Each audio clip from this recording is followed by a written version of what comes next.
Assalamualaikum warahmatullahi wabarakatuh.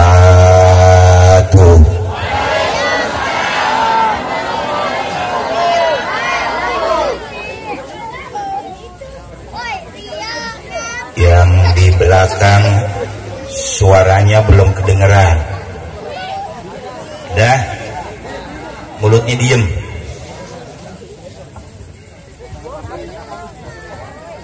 Sekali lagi biar sampai ke atas.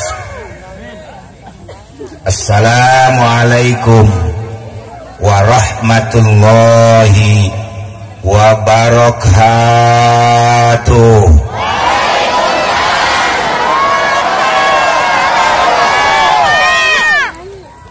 Thank you very much.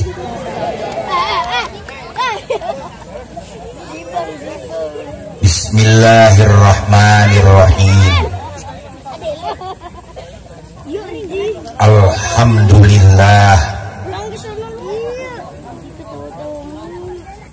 Alhamdulillahilladzi ja'ala da'wata ilal huda wad dilalata lil muslimin. Wassalatu wassalam ala sayyidina Muhammadin imamil anbiya wal mursalin al imamil kamil fid dunya wad din wa ala alihi wa ashabihi wat tabi'ina lahum bihsanin ila yaumiddin. Amma ba'du, al-ga'il fi kitabihil aziz, laqad kana lakum fi rasulillahi uswatun hasanah liman kana yarjullaha wal yawmal akhirah wa dzakarallaha katsira. Shadaqallahul aliyyul azim. Mukarramun, para alim ulama, para kiai, para guru-guru, para tokoh agama, tokoh masyarakat, terutama al-mukarram al-ustad Kiai Haji Amir Ma'ruf Al-Mukarram Al-Ustadz Kiai Haji Said Shah Al-Mukarram Al-Ustadz Sarnidi,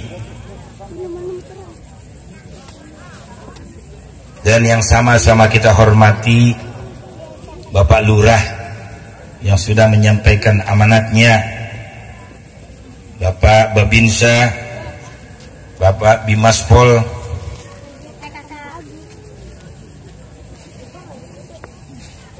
dan sahabat saya sudah lama baru bertemu kembali, Bapak Umar Husni, dan sama-sama kita hormati Bapak Ma'ruf Subhani, serta para tokoh agama, segenap panitia peringatan Maulid Nabi besar Muhammad, segenap panitia peringatan Maulid Nabi besar Muhammad sallallahu alaihi wasallam, bapak-bapak, ibu-ibu, pemuda-pemudi, dan saudara-saudara sekalian yang sama-sama dirahmati Allah Subhanahu wa ta'ala. Setingkat dengan majelis yang saya ada padanya, sesuai kita berada di abad modern, di abad reformasi. Dalam pada itu kita memperingati suatu peristiwa besar,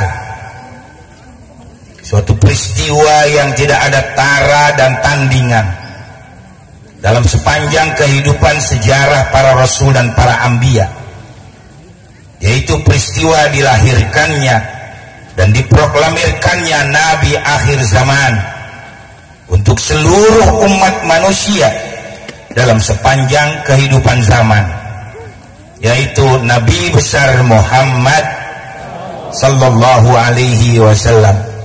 Mudah-mudahan kita yang hadir semua pada saat ini mendapat rahmat dari Allah Subhanahu wa taala. Dan mudah-mudahan kita yang hadir semua pada saat ini diberikan rezeki yang melimpah, amin. Jadi orang kaya semuanya, amin. Besok bisa umroh, amin. Besok bisa haji, amin. Dan mudah-mudahan kita dunia sampai akhirat kita bersama-sama, insya Allah. Kaum muslimin dan muslimat yang dirahmati Allah Subhanahu wa taala. Kalau berbicara tentang kelahiran beliau Rasul dan sekaligus dibangkitkannya beliau Rasul, maka kita tidak boleh melupakan, karena itu diabadikan di dalam Al-Quran, yaitu tahun kelahiran beliau Rasul. Kalau ada pertanyaan, kenapa Ka'bah itu mau dihancurkan oleh Abrahat al-Ashram?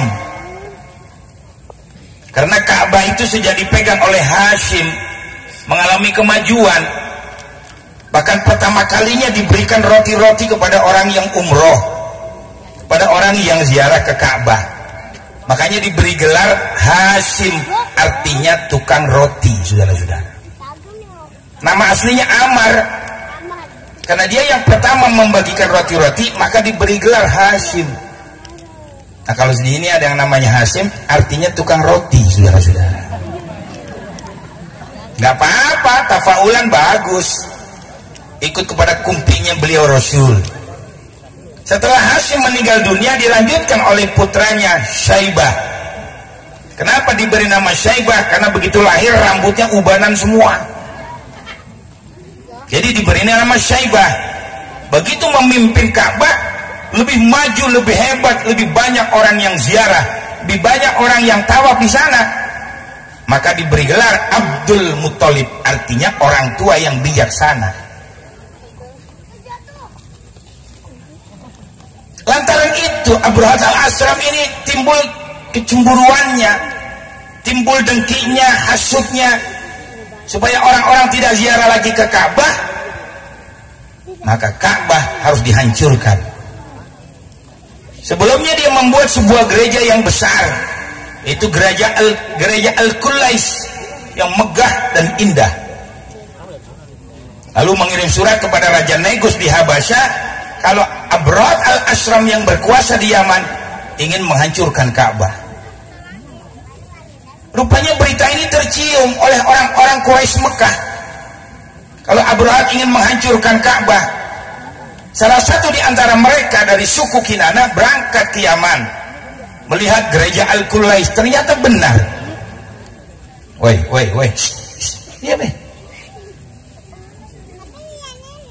Akhirnya orang Quraisy Mekah dari suku Kinana masuk ke dalam gereja Al-Qulais. Begitu masuk ke dalam, dia berakin tuh gereja, saudara-saudara. Tahu sendiri, Arab makan kambingnya satu berdua, tokainya setumbra.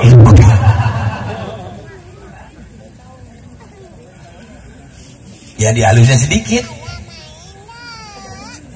Akhirnya sampai kepada Abrahat al-Ashram, siapa yang buang air besar di gereja ini? Tadi orang Quraisy Mekah dari suku Kinana masuk ke dalam gereja ini. Emang dia sudah berniat ingin menghancurkan Ka'bah, tambah gerejanya diberakin, itulah yang menjadi pemicu. Akhirnya Abrahat al-Ashram mengerahkan pasukan. Yang pertama pasukan berkuda lengkap dengan perisai, pasukan onta lengkap dengan pedang, ombak, dari sekalian, dan anak panah. Yang ketiga pasukan berjalan kaki sebanyak 60.000 orang. Dan yang terbesar ketika itu adalah, ahli tafsir mengatakan, pasukan bala tentara gajah. Begitu mendekati Ka'bah, kurang lebih sekitar 3-4 km, dan Ka'bah siap dihancurkan, datang azab Allah Subhanahu wa ta'ala.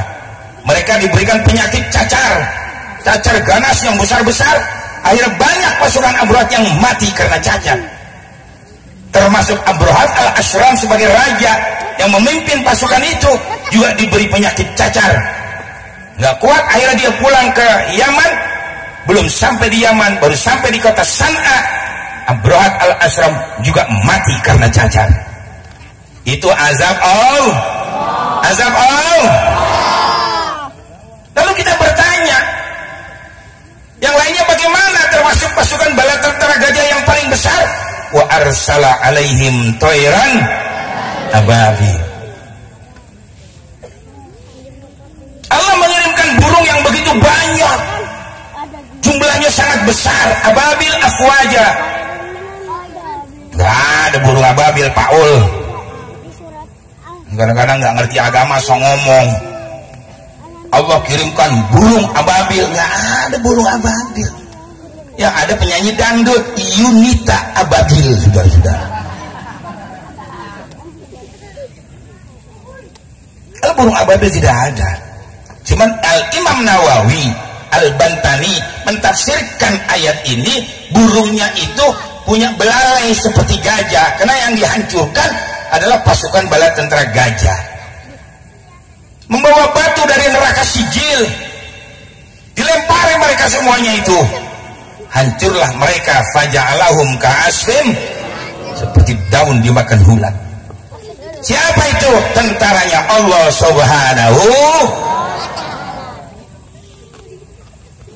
Tidak lama kemudian lahirlah seorang pemimpin revolusi dunia terbesar yang kita peringati malam hari ini, yaitu Nabi besar Muhammad Sallallahu Alaihi Wasallam. Makanya tahun kelahirannya dinamakan tahun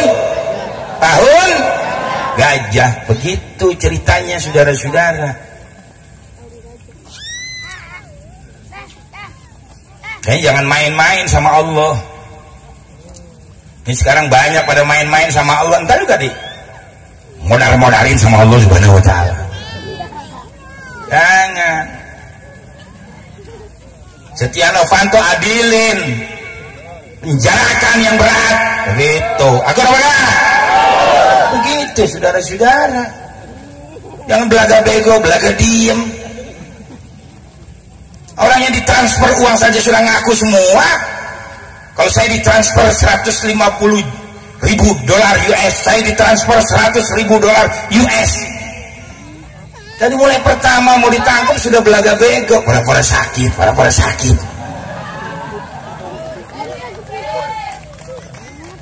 Akhirnya yang terakhir kan tabrakan, pura-pura tabrakan. Masa supirnya main di depan gak apa-apa, Setia Novanto yang di belakang yang klenger. Masih dibohongin aja. Kalau gue jadi hakim jaksa gue cekek Setia Novanto berkelian. Yang merugikan duit rakyat tidak sedikit, 2,3 triliun. 2 miliar aja sudah banyak. 2,3 triliun. Udah beliin cendol di lapangan kerendam sudah berkelian.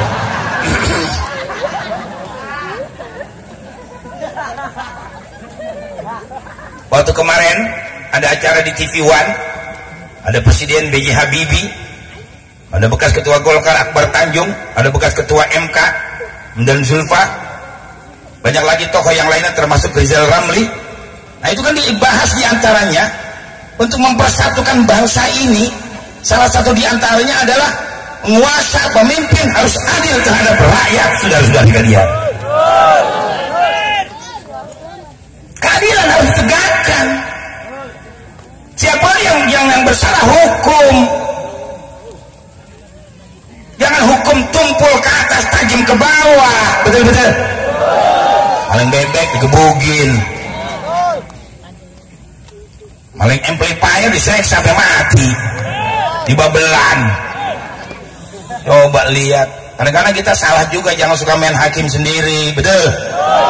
Besok kalau ada yang macam-macam serahkan kepada Bapak Babinsa, serahkan kepada Bapak Husni, saudara sekalian.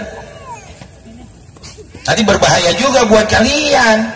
Tujuan kalian benar, tapi kalau sampai korban mati kan di penjara loh. Tapi ini yang ngurusin.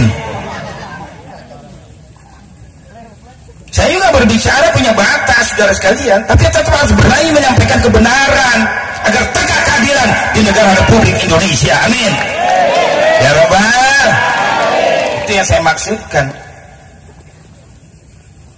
Jangan orang udah nggak disukai masih mau dipilih juga kayak Ahok kemarin. Untung ada Habib Rizik, alhamdulillah. Dia kerahkan semuanya FPI seluruh Indonesia, dia ajak umat Islam seluruh Indonesia biar bagaimana Ahok turun, alhamdulillah. Mudah-mudahan Habib Rizik selamat dipelihara oleh Allah Subhanahu wa taala. Susah jadi pemimpin yang berani. Saya siap mati kata beliau, dan istrinya siap menjadi janda. Hebat saudara-saudara. Begitu mestinya berjuang, tapi demi kebenaran, demi keadilan, bukan cari fulus mata. Kan banyak juga kan ustadz-ustadz yang belain Ahok, betul-betul. Nah itu hanya kiai-kiai fulus yang begitu. Ad-dunya bil fulus. Alasannya al-fulus yuhyin nufus. Ada fulus lulus. Akhirnya kebanyakan fulus mampus. Biasa tahlil 50.000 dapat semiliar. Nggak kuat yang terima duit, mampus saudara sekalian. Kalau saya bilang itu kiai-kiai ustadz yang belain Ahok, setan semua saudara sekalian. Allahu Akbar. Kalau ustadznya sudah seperti itu, orang yang mengerti agama, bagaimana orang awam? Siapa lagi nanti yang akan menghormati Islam? Siapa lagi nanti orang yang akan menjunjung tinggi Islam dan Al-Quran? Yang ngerti agama sudah injak-injak Al-Quran. Hanya ada 10 orang kurang lebih itu ustaz sudah saya suruh kumpulkan di lapangan. Lu adu sama gue sendiri, gue bilangin. Kalau gue kalah, gue berarti jadi kiai. Tampol-tampolin dulu dia. Ini sebab ini Nabi pernah berbicara, ana akhwafu alaikum minad dajjal. Yang paling aku takut nanti di antara kalian hai umatku ada yang menjadi dajjal. Kira wa man hum ya Rasulullah, siapa itu hai Rasul? Qala al ulama usu, ulama yang jahat yang memutarbalikkan fakta, yang mengatakan yang haram menjadi halal. Ini yang mesti dihabisi saudara sekalian. Harus berani menghadapi resiko kalau menjadi pejuang. Jangan cengeng. Tabok dah ya. Colok dah. Gua ambil bini lu, ambil dah ya. Orang goblok itu baju kalian. Lu kalau mau bini gua jangankan lu colek, lu mau berdua aja gua tampol sama kalian. Hukumnya seperti itu. Wa man lam yahkum bima anzalallah faulaika humul fasikun. Wa man lam yahkum bima anzalallah faulaika humul kafirun. Wa man lam yahkum bima anzalallah faulaika humul zalimun. Ya, dengarkan ya. Siapa yang menghukum tidak berdasarkan hukum Allah, itu Al-Quran dan Sunnah Rasul, fasik dia, kafir dia, zalim dia. Oh, dengarkan tuh saudara-saudara.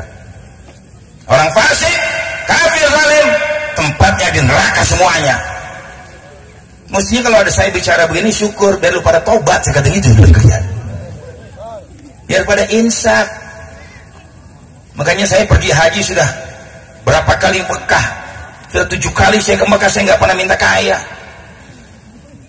Saya selalu hatam Quran di Masjidil Haram, selalu hatam Quran di Masjid Nabawi. Selesai mau kembali ke Indonesia, saya mohon ya Rabb di makam Rasulmu yang mulia. Ini Abu Hanifah dari Indonesia. Kalau besok saya kembali pulang ke Indonesia dengan selamat, saya nggak bermanfaat buat agama dan umat, jangan kau panjangkan usia saya. Berat tanggung jawab di hadapan Allah. Kayak kita jaga saudara-saudara, jangan mempermainkan Islam dan Al-Quran. Saya cuma minta didoakan oleh kalian supaya saya diberi sehat panjang umur, amin. Saudara boleh periksa, pernah tidak saya meninggalkan cacat di mana saya berdakwah? Tidak ada saudara-saudara. Saya nggak pernah silau dengan harta. Nah saya ceramah setiap hari dan saya ngajar. Alhamdulillah biar sedikit saya punya uang, artinya cukup buat makan. Saya nggak silau dengan titel. 2 kali mau diberi gelar doktor, saya tidak mau. Kedua disuruh jadi anggota DPR, saya tidak mau.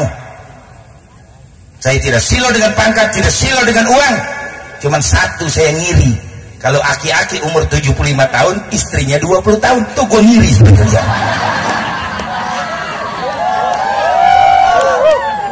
Apa resepnya itu Pak Lurah?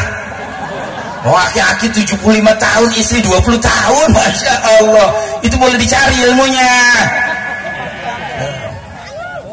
Nggak usah bininya muda, nenek-nenek sama aki-aki aja ngomongnya manja bener. Yang mau akan yang ya.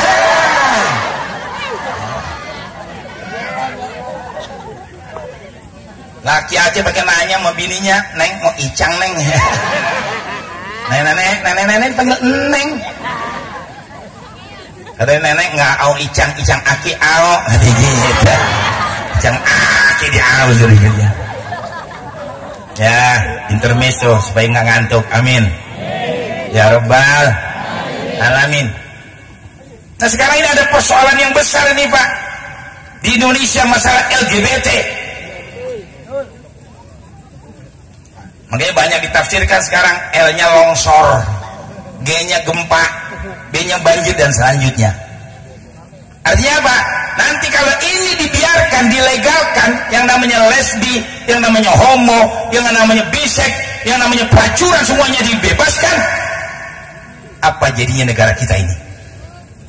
Saudara-saudara, kalau yang lesbi masih rada mending, perempuan sama perempuan, ya, paling apa mama apem diadu.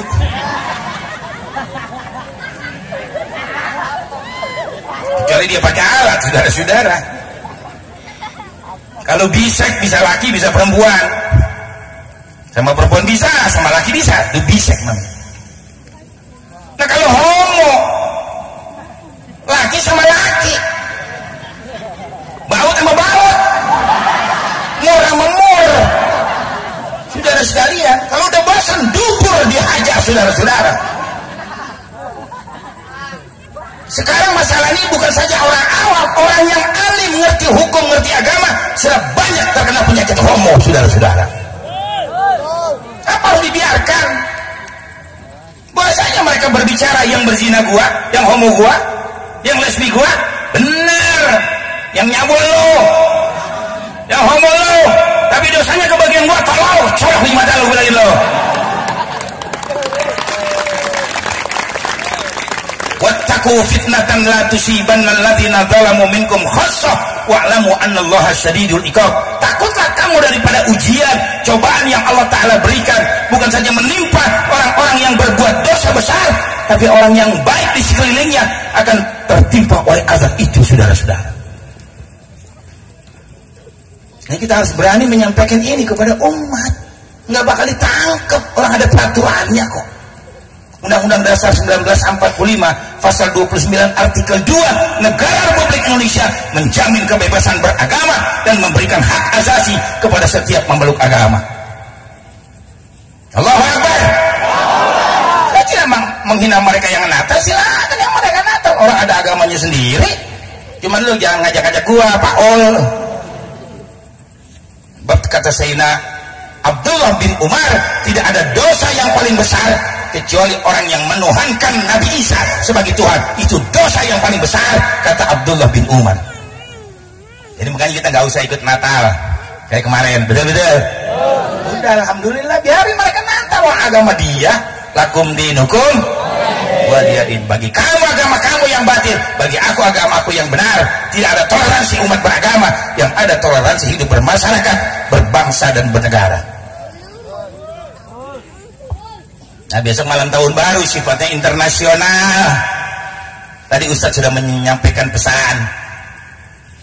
Ustadz itu salah satu orang yang mahabbah kepada saya. Udah lama baru ketemu lagi, saudara sekalian.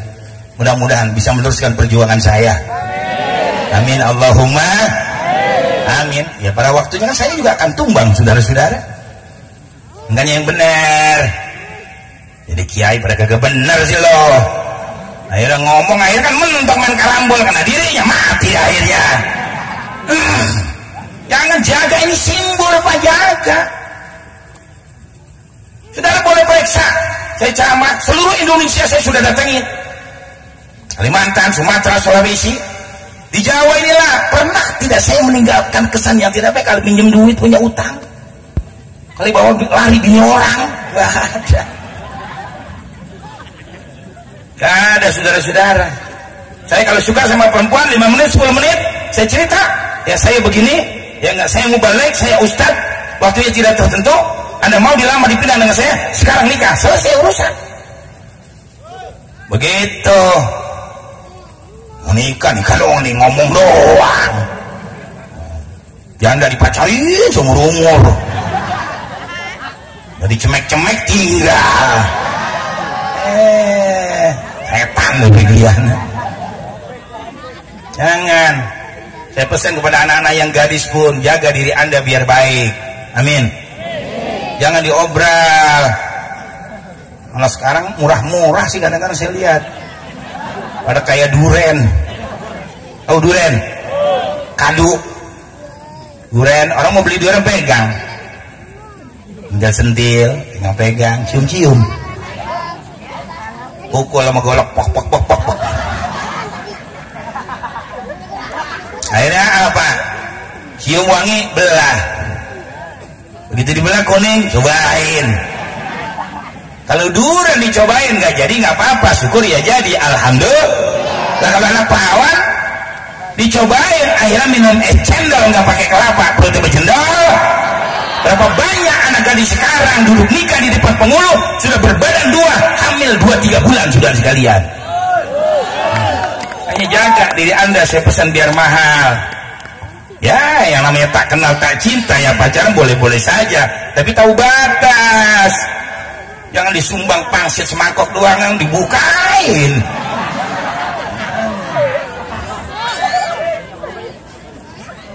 Kalau Anda bisa bertahan, Anda akan mahal nilainya. Tuh. Alasan satu aja, nanti kalau udah jadi buat siapa sih? Buat A juga kapan gitu.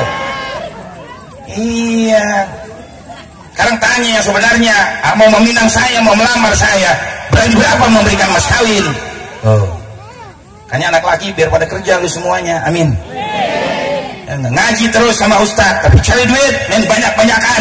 Antum a'lamu min umuri dunyakum. Tentang persoalan dunia kamu lebih tahu daripada aku. Dari sekarang siap belajar untuk 20 tahun yang akan datang. Dari sekarang cari kekayaan buat 10-20 tahun yang akan datang. Biar begitu. Jangan jadi pengangguran. Nabi tidak suka, Allah tidak suka. Nabi sudah contohkan sama kita. Sewaktu Nabi menikah dengan Siti Khadijah, mas kawinnya 1250 gram. Berapa itu sekarang harganya? Nabi tidak miskin. Siapa yang bilang Nabi miskin? Kayaknya ustadz juga biar kaya, jangan miskin. Kalau ustadz miskin nggak dihormat. Ya ustadz itu aja dah, gampang deh mah, kita telepon lagi jadi, kasih aja pego. Ya. Tapi orang wibawa seperti kita maju, kita hebat, orang takutnya main-main. Al-mu'minul qawiyyu khairun wa ahabbu ilallah minal mu'minid dha'ifi. Seorang mukmin yang kuat, kaya, alim, berani, ya enggak, lebih disukai, dicintai oleh Allah Subhanahu wa taala. Jadi begitu kita jadi orang alim. Jangan ngalah mulu. Ya gua mengalah aja dah. Ya. Habis saudara sekalian. Jadi kita berjuang seperti itu. Kemarin waktu pemilihan gubernur di Jakarta, boleh cari kaset saya. Saya ngomong di Rawalele Kembangan, ya enggak, saya bilang ini hakim semuanya tolol semua, saya bilangin. Pakai saja konsep Habib Rizik. Dia orang alim, dia orang pintar, S2-nya di Malaysia, dia belajar di Saudi Arabia, murid Habib Muhammad Al-Maliki. Dia kalau sudah berbicara tidak ada salahnya, saya lihat itu benar, pakai itu konsepnya Habib Rizik. Selesai Ahok 5 menit. Kenapa harus 16-17 kali di sidang belum juga selesai? Maka saya berbicara, kalau saya jadi hakim mengadil Ahok 5 menit selesai. Dan selesai gua gorok lehernya. Anda boleh cari kaset saya. Yang terakhir saya sampaikan lagi kepada mereka semuanya, Dia bilang kalau besok dipaksa oleh oknum, oleh pemimpin Ahok untuk jadi gubernur, ya enggak, saya pertaruhkan nyawa Abu Hanifah, gua tapa 40 hari, ya, gua santet Ahok dari rumah. Jadi besok kalau Ahok mati itu kerjaan gua, Abu Hanifah saya bilangin. Lu nggak suka jaga gua di luar, setan semua gitu loh. Harus lihat dong, Indonesia ini mayoritas Islam, betul-betul. Pemimpinnya harus Islam. Saudara-saudara, dia baik saja masih kurang cocok, apalagi nggak baik. Makanya kita berjuang. Saudara boleh tanya, sudah dapatkah rokok satu batang dari Anies sama Sandi buat Abu Hanifah? Nggak ada. Adakah uang 1.000 buat saya dari Anies dan Sandi, levelnya gubernur loh. Kayak terakhir saya bicara dengan Bang Anies dari Baswedan, dia mau pulang saya tahan. Bang, duduk situ dengerin. Dengarkan saya bicara, saya bilangin. Takut dia nggak berani pulang. Ustaz juga dulu ada yang saya gituin, Mansur mau pulang bicara, jangan pulang lo Ustaz, duduk situ dengerin gue ngaji. Aliman gue malu di TV aja. Nah, orang TV mau takut ngundang gue kawan. Saya mau bukannya dibayar, saya bayar 50 juta 1 jam bicara di TV, tapi bebas. Bukannya meledak di TV semuanya juga. Nah, saudara-saudara, kenapa ini mau diluncurkan ini? Dana 185 juta dolar US untuk meloloskan LGBT. Ini kafir permainannya. Ya, sekarang sudah 3.500 laki-laki, pasangan laki-laki di Cianjur minta dinikahkan. Kayak apa saudara-saudara? 3.500 pasangan laki-laki di Cianjur saat ini minta dinikahkan. Yang kedua di Depok 1.500 minta dinikahkan. Di satu daerah lagi saya lupa 1.000 pasangan laki-laki minta dinikahkan. Berarti di Indonesia sudah banyak sekali orang-orang yang homo ini Pak. Kayaknya ada apartemen segala macam itu. Pak, itu banyak banget Indonesia. Nah, saya mau kaitkan, kalau beliau Rasul diangkat oleh Allah, dipilih oleh Allah sebagai Rasul, dia bertanggung jawab kepada umatnya, keselamatannya dan lain sebagainya. Saya titip saudara sekalian kepada Bapak Jokowi dan Yusuf Kala, bertanggung jawab kepada keselamatan bangsanya, itu bangsa Indonesia, kalau sampai LGBT ini diloloskan saudara-saudara. Karena ini azab akan turun, akan melanda. Saya mau tanya kepada kalian, dulu homo di zaman Nabi siapa? Di zaman Nabi Lut, Pak. Homo itu di zaman Nabi Lut. Begitu laki-laki suka dengan laki-laki, dia homo, saudara sekalian, itu gunung meletus, angin topan, angin puting beliung, debu berterbangan, banyak penyakit Allah turunkan.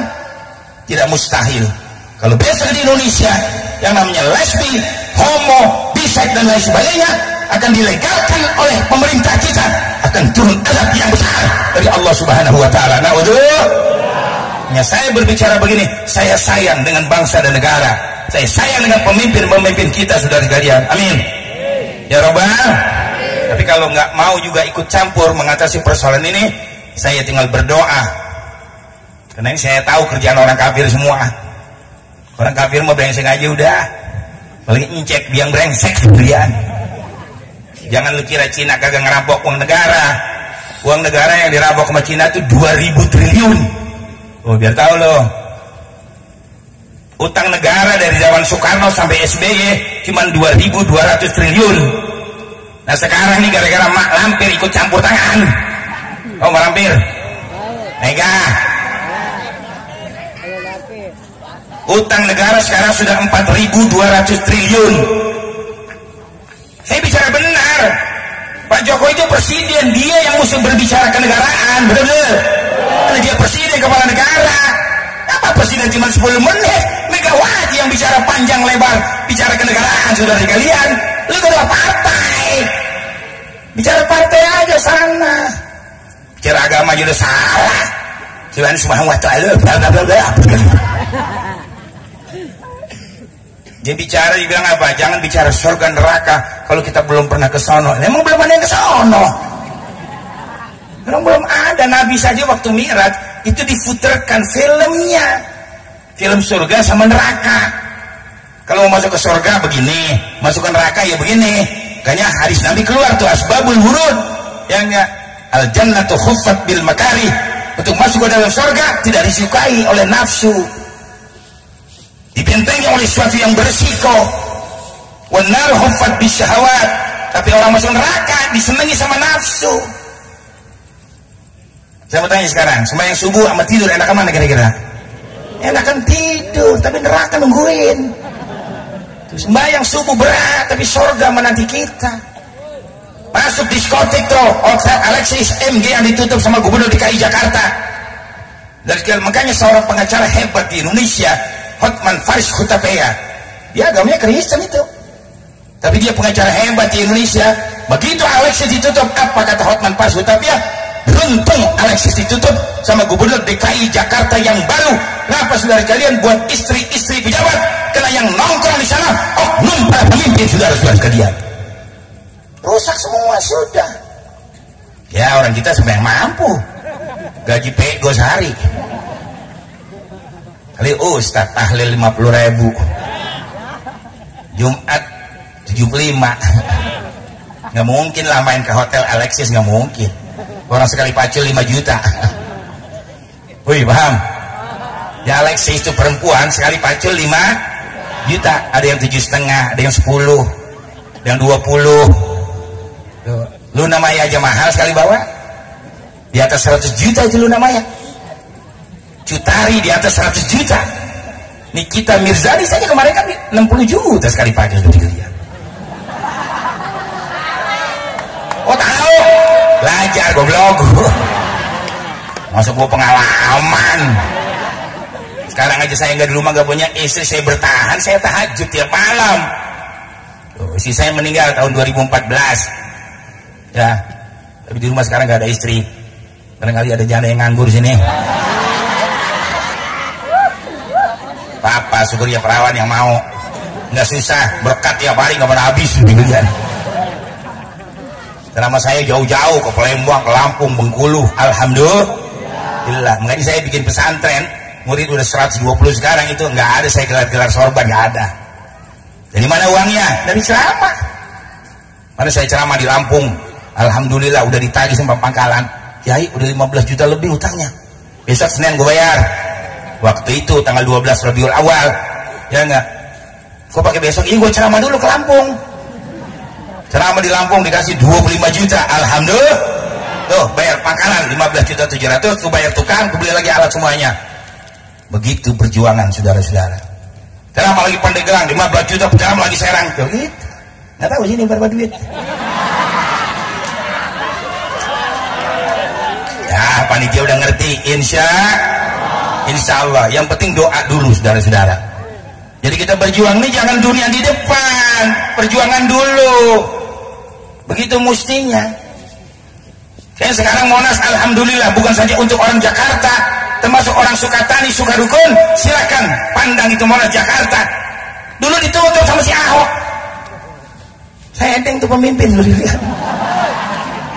Kayak banda bapak moyangnya aja juga. Itu kan warisan Bung Karno. Ya enggak? Bung Karno itu yang menciptakan itu 25 kg itu emasnya. Itu punya rakyat Indonesia, bukan punya orang Betawi Jakarta saja. Nah, dulu ditutup sama Ahok, nggak boleh ngadakan kegiatan apa saja. Kayak tadi sudah diumumkan, besok si Raja Dangdut akan tampil di Monas untuk mengisi malam tahun baru saudara-saudara. Mudah-mudahan Romaina mah panjang umurnya juga. Umur udah 71 tahun. Ya, emangnya mau hidup terus juga kan, sudah juga manusia. Susah cari orang seperti dia. Dia pengarang lagu, dia pemain gitar, dan kalian dia juga penyanyi. Bukan Raja Dangdut, kalau saya bilang wali dangdut. Nggak ada lawan lagi sudah Romai Rama itu, gitarnya 1000 not dia bisa itu. Ambil merenti itu juga main gitar.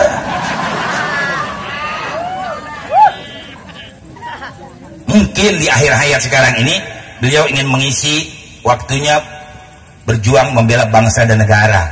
Amin. Makanya punya partai namanya Idaman. Baru sekarang ini partai berapa puluh tahun di Indonesia yang pakai nama Islam.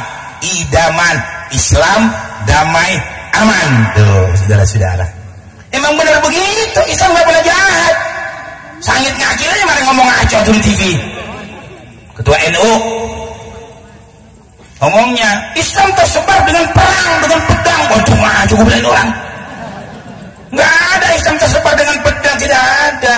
Islam tersebar dengan akhlakul karimah. Dari saudara, sampai Nabi hijrah dari Mekah ke Madinah dipeter terus, mau dibunuh. Itu juga diperintah sama Allah. Nabi nggak mau layanin, walaupun orang Ansar sudah merangkul, sudah bersatu dengan muhajir, tapi karena perintah dari Allah, ya nggak, manitada alaikum fa'tadu bimithli ma'tada alaikum. Kalau kamu diserang, ya nggak, oleh suatu pasukan, serang lagi mereka dengan serangan yang lebih hebat, kata Allah. Kata Nabi, umatku kecil, cuma 300 orang lawan pasukan Abu Sufyan ribuan. Ini malaikat 4.000, ini jin 4.000 yang tidak bisa dilihat oleh mereka. Oh, hebat tentaranya Allah, jangan main-main. Saudara-saudara, kayaknya ada sahabat begitu selesai perang Badar bilang apa? Ya Rasul, saya belum bunuh itu orang, tapi kok sudah putus lehernya. Itulah tentaranya Allah, malaikat dan jin. Ustaz kiai kalau berjuang benar pasti dibela sama Allah. Saudara-saudara, gak usah khawatir. Andai kata ditakdirkan mati dibunuh, Sayyidina Utsman juga mati dibunuh sedang membaca Al-Quran. Sayyidina Ali juga mati dibunuh, walaupun gak sekaligus dia mati. Sayyidina Umar juga mati dibunuh. Saudara-saudara, yang pada kehidupan sana nanti kita jadi mulia. Tapi insya Allah di Indonesia ya, mayoritas masih umat Islam dan baik-baik semuanya. Insya nggak ada orang Islam jahat tuh, nggak ada. Justru sekarang ini kalau kita lihat memang banyak PKI ini, saudara kalian, di negara Indonesia muncul kembali nih. Ini yang saya khawatir. Ya, kalau kita bicara zaman Pak Harto, PKI harus dibasmi sampai ke akar-akarnya, tidak boleh dibiarkan hidup. Nah, PKI lebih berbahaya daripada orang-orang Yahudi. Yahudi itu biar nggak ngomong jahat dia, Donald Trump peralat. Lu gue pilih jadi presiden, lalu robot ibu kota. Ibu kota Israel kan Tel Aviv, kenapa dirubah jadi Yerusalem? Saudara-saudara, saya kepengen ini perang di sana, karena 128 negara tidak setuju. Ada yang abstain, arti diam, tidak ikut campur.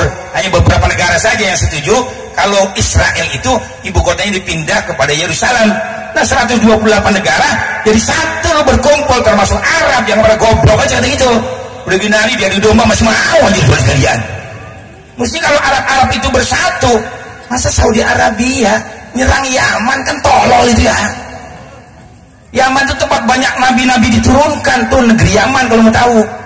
Banyak jumlah aulia di sana, paling banyak aulia di sana. Dan itu ajarannya Ahlus Sunnah wal Jamaah. Kenapa difitnah mau saja? Dia di domba mau saja, saudara sekalian. Akhirnya sekarang Arab perang sama Yaman. Tolol benar tuh Arab.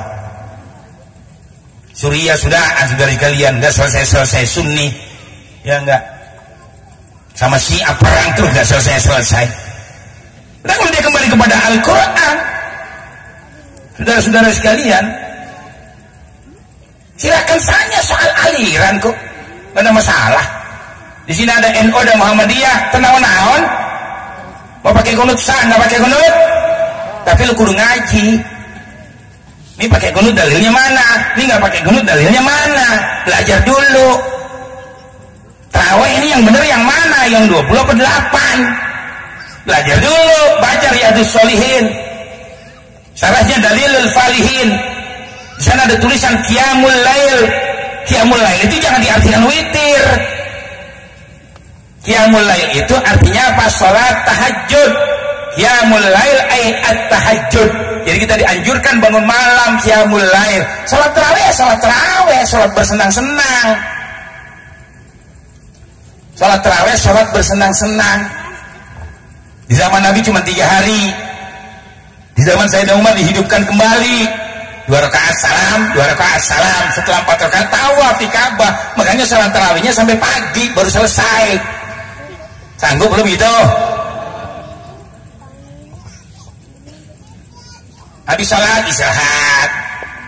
Di sini juga boleh Ustaz bikin salat tarawih di Masjid Agung, di mana? Di lapangan.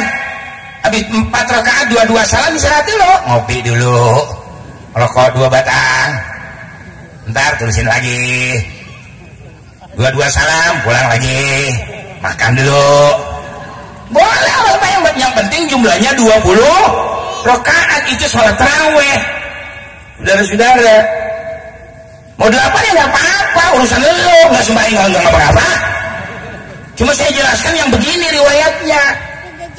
Tuh, udah 8 tuh, balik lagi, bayang tarawih 2 salam, berarti 12 kan, 3 kali 4. Pulang dulu, lo kekepin dulu bini lo di rumah. Nggak apa-apa, boleh maju dulu boleh. Habis maju mandi, kan kamar mandi di dalam. Selesai setengah jam berangkat lagi, maju sholat lagi. Itu tarawih. Yang penting semalaman 20 rakaat. Cuman agak ribet barangkali. Hanya dilanjutkan saja seperti di Mekah sekarang, 1 malam 1 juz Al-Quran. Ya, sembahyangnya sekaligus. Saya pernah sholat tarawih di Mekah. Ya, nggak selesainya jam setengah 1. Bayang dari jam 9. Kalau di sini sembahyang tarawih selesainya sampai setengah 1, tinggal imam doang sendirian.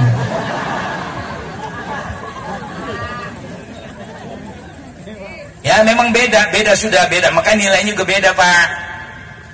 Kalau di Masjidil Haram 1 rakaat 100.000 rakaat tuh balasannya. Enggak, gue doain lu biar pada kaya bisa umroh bisa haji. Karena sembahyang di sana nilainya 1 rakaat 100.000 rakaat pahalanya balasannya.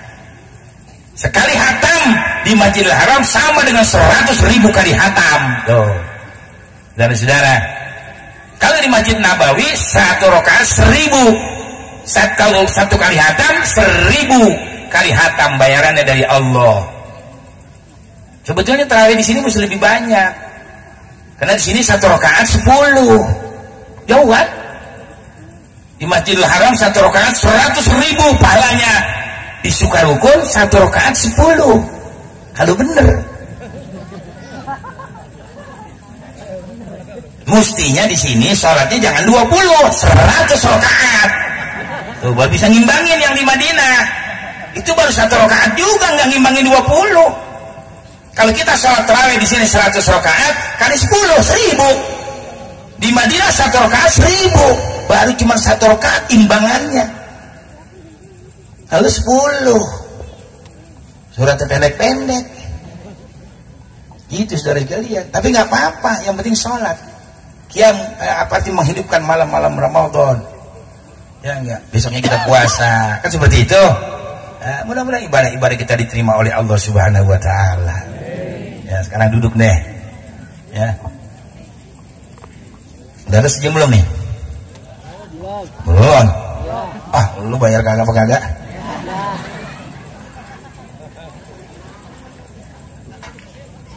Gak apa-apa, biar segar gak ngantuk. Saudara-saudara, saya belum bicara masalah kebangkitan beliau Rasul. Kalau situasi sekarang seperti ini, mudah-mudahan nanti bisa menjalar ke Sukatani, menjalar ke Bekasi, biar jangan sampai ada maksiat, pelacuran-pelacuran ditutup. Ya, Jablay kali ini aja udah. Jadi bini yang ketiga, keempat gak apa-apa. Tapi membanyakan perempuan mau bilang apa? Pak, abang ipar saya di Batam, tinggalnya di Batam sampai sekarang. Itu di Batam pelacur sekarang 150.000 pelacur bekerja. Allahu Akbar. Saya tanya, 150.000 pelacur di Batam. Allahu Akbar, macam-macam tuh manusia. Wah, kalau nggak ada ustadz, nggak ada kiai, apa jadinya negara kita ini? Untung masih ada pesantren, amin. Masih banyak masjid, banyak musola, banyak majlis taklim. Ini mau bikin maulid seperti ini, alhamdulillah. Makanya jangan bilang bid'ah, jangan. Yang ngomong bid'ah sini sama gua, colok di mata lu. Jangan bikin orang jadi nggak semangat. Ini syiar Islam. Kalau mengerti bid'ah belajar. Tidak semua bid'ah dolalah. Bahkan bid'ah ada yang diwajibkan. Tuh ngaji. Lu sekolahnya sih ditanya SAG doang, sarjana asal gobleh. Kayak Mama Dede lagunya. Emang Mama Dede lu kira pinter itu? Banyak salahnya itu orang. Gimana ngaji nenek-nenek subuh pada ngantuk betul. Yang baca Quran aja udah nggak fasih. Kan ditanya bagaimana mama dede sembahyang pakai mukena, waktu sujud pakai mukena boleh apa enggak? Boleh. Ngaji di mana saudara-saudara? Berarti ketahuan nggak alim dia itu, nggak ngaji fikih. Nggak boleh nih Abu Hanifah sholat nih pakai selendang, nanti sujud pakai selendang, boleh apa tidak? Tidak boleh, haram hukumnya. Karena ini pakaian bukan sejadah. Mama dede itu laguannya. Tanya lagi, bagaimana mama? Orang perempuan lagi haid masuk masjid, boleh. Nanti kalau bocor sumpel, mau diangkat roh di masjid. Nggak susah, orang perempuan masuk surga nggak susah kok, gampang. Bu, Pak Husni, Pak Babinsa, Pak Lurah, saya termasuk Ustadz Kiai semuanya, surganya di bawah telapak kaki ibu. Tapi ibu-ibu surganya di bawah telapak kaki. Wih, nyaut ya, ustazah bertakut begini. Ibu-ibu surganya di bawah telapak kaki suami. Idza matat imra'atun wa zawjuha radin anha dakhalat jannata rabbiha. Apabila seorang istri meninggal dunia, suaminya redha, surga itu perempuan. Sekarang lo orang laki kalau bini meninggal duluan, redha apa kagak? Oh, nyaut nggak punya bini. Takut biasa orang laki banyak kita takut sama bini. Rata-rata jangan. Orang laki nggak boleh takut sama istri, tidak boleh.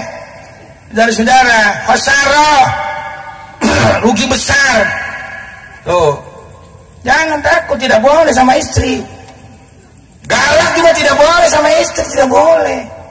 Karena istri kita yang menghamilkan anak kita, yang melahirkan, yang mendidik, yang membesarkan, yang memasak, yang mencuci, yang merawat rumah tangga, dan dia tempat kita bersenang-senang.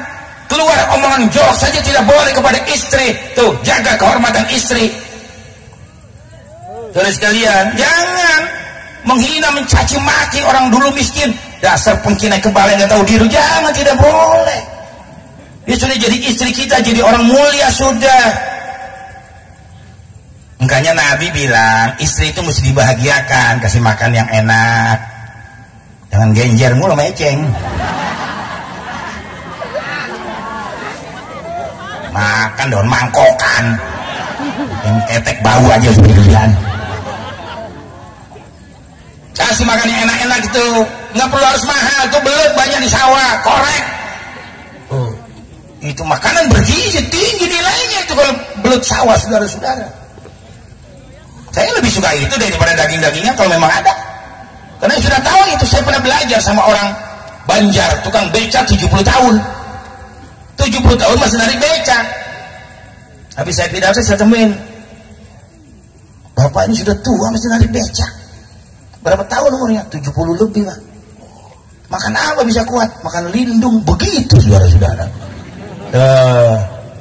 Bagus saudara-saudara sekalian. Jadi nggak perlu harus mahal. Bapak-bapak yang udah umuran 50 tahun tuh, nggak usah harus cari obat ke tukang jamu segala macam. Kopi yang udah sisa encer pisahin ke air gelas yang bening, kasih telur bebek 2 sama gula aren, sejam tungguin reaksinya, mantap saudara-saudara. Paham? Wih, ntar kerjain di rumah. Bapak-bapak yang udah umur 50 tahun ke atas, kan spaninya lambat tuh kalau orang itu udah 50 tahun, kayak TV tabung. Kalau kita ngopi kan suka nggak habis tuh, ada sisanya.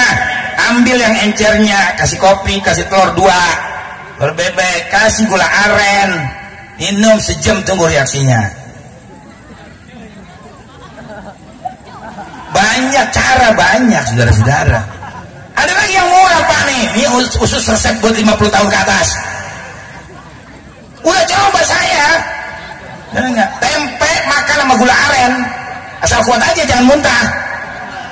Tempe yang belum digoreng, yang masih dibungkus sama daun, makan tuh sama gula aren. Tungguin Pak sejam setengah, mantep aja tuh, tangkring nggak mau turun-turun tuh dia. Jadi nggak usah kudu-kudu mahal. Syukur kalau punya duit beli jamu yang pakai madu, alhamdulillah. Silakan, saya makasih yang murah-murah aja. Ya, tengtolang nangka nggak bijinya bagus. bakar tuh 7, magal setengah matang, makan 7. Nah, kentar reaksinya. Insya. Ini ibu-ibu kalau punya suami udah umur 50-an, kudu pinter-pinter kata Nabi. Jadikanlah suami kamu seperti hordeng. Tahu hordeng? Yang suka di pintu itu di jendela namanya hordeng. Nih contohnya hordeng nih. Supaya hordeng ini bergoyang bu, harus digoyang-goyangin. Paham ibu-ibu? Bu? Ya enggak, kalau punya suami sudah di atas 50 tahun, jadikan seperti hordeng. Hordeng itu supaya bergoyang harus digoyang-goyangin. Nah suami yang udah umur 50 tahun supaya spanningnya cepat, itu si koboynya digoyang-goyangin. Nabi yang suruh, bukan saya. Saudara-saudara, kamu banyak cara. Yang penting bapak-bapak, ayo hormatin kaum wanita. Bab ini wasiat Nabi waktu meninggal dunia, as-shalah, jaga sembahyang 5 waktu.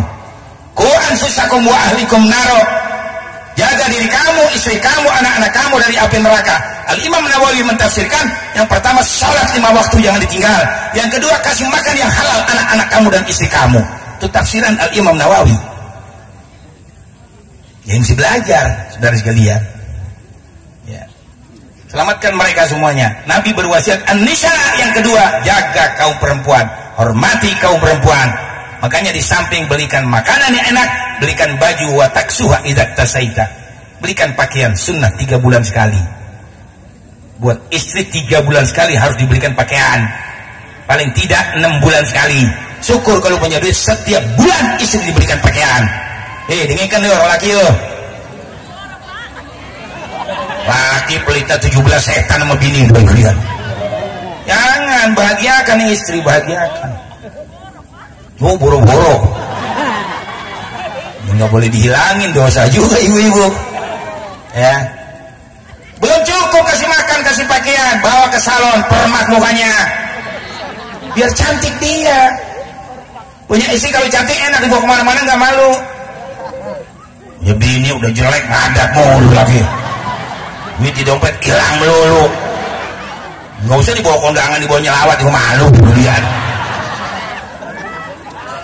Mudah-mudahan yang hadir cantik semua. Amin ya robbal. Belum cukup bawa ke salon, bawa ke toko emas. Apalagi bini sering sakit, lihat tetangga emasnya gua tak ganti, lu jangan bawa ke dokter, biar 1000 dokter juga nggak bakal baik.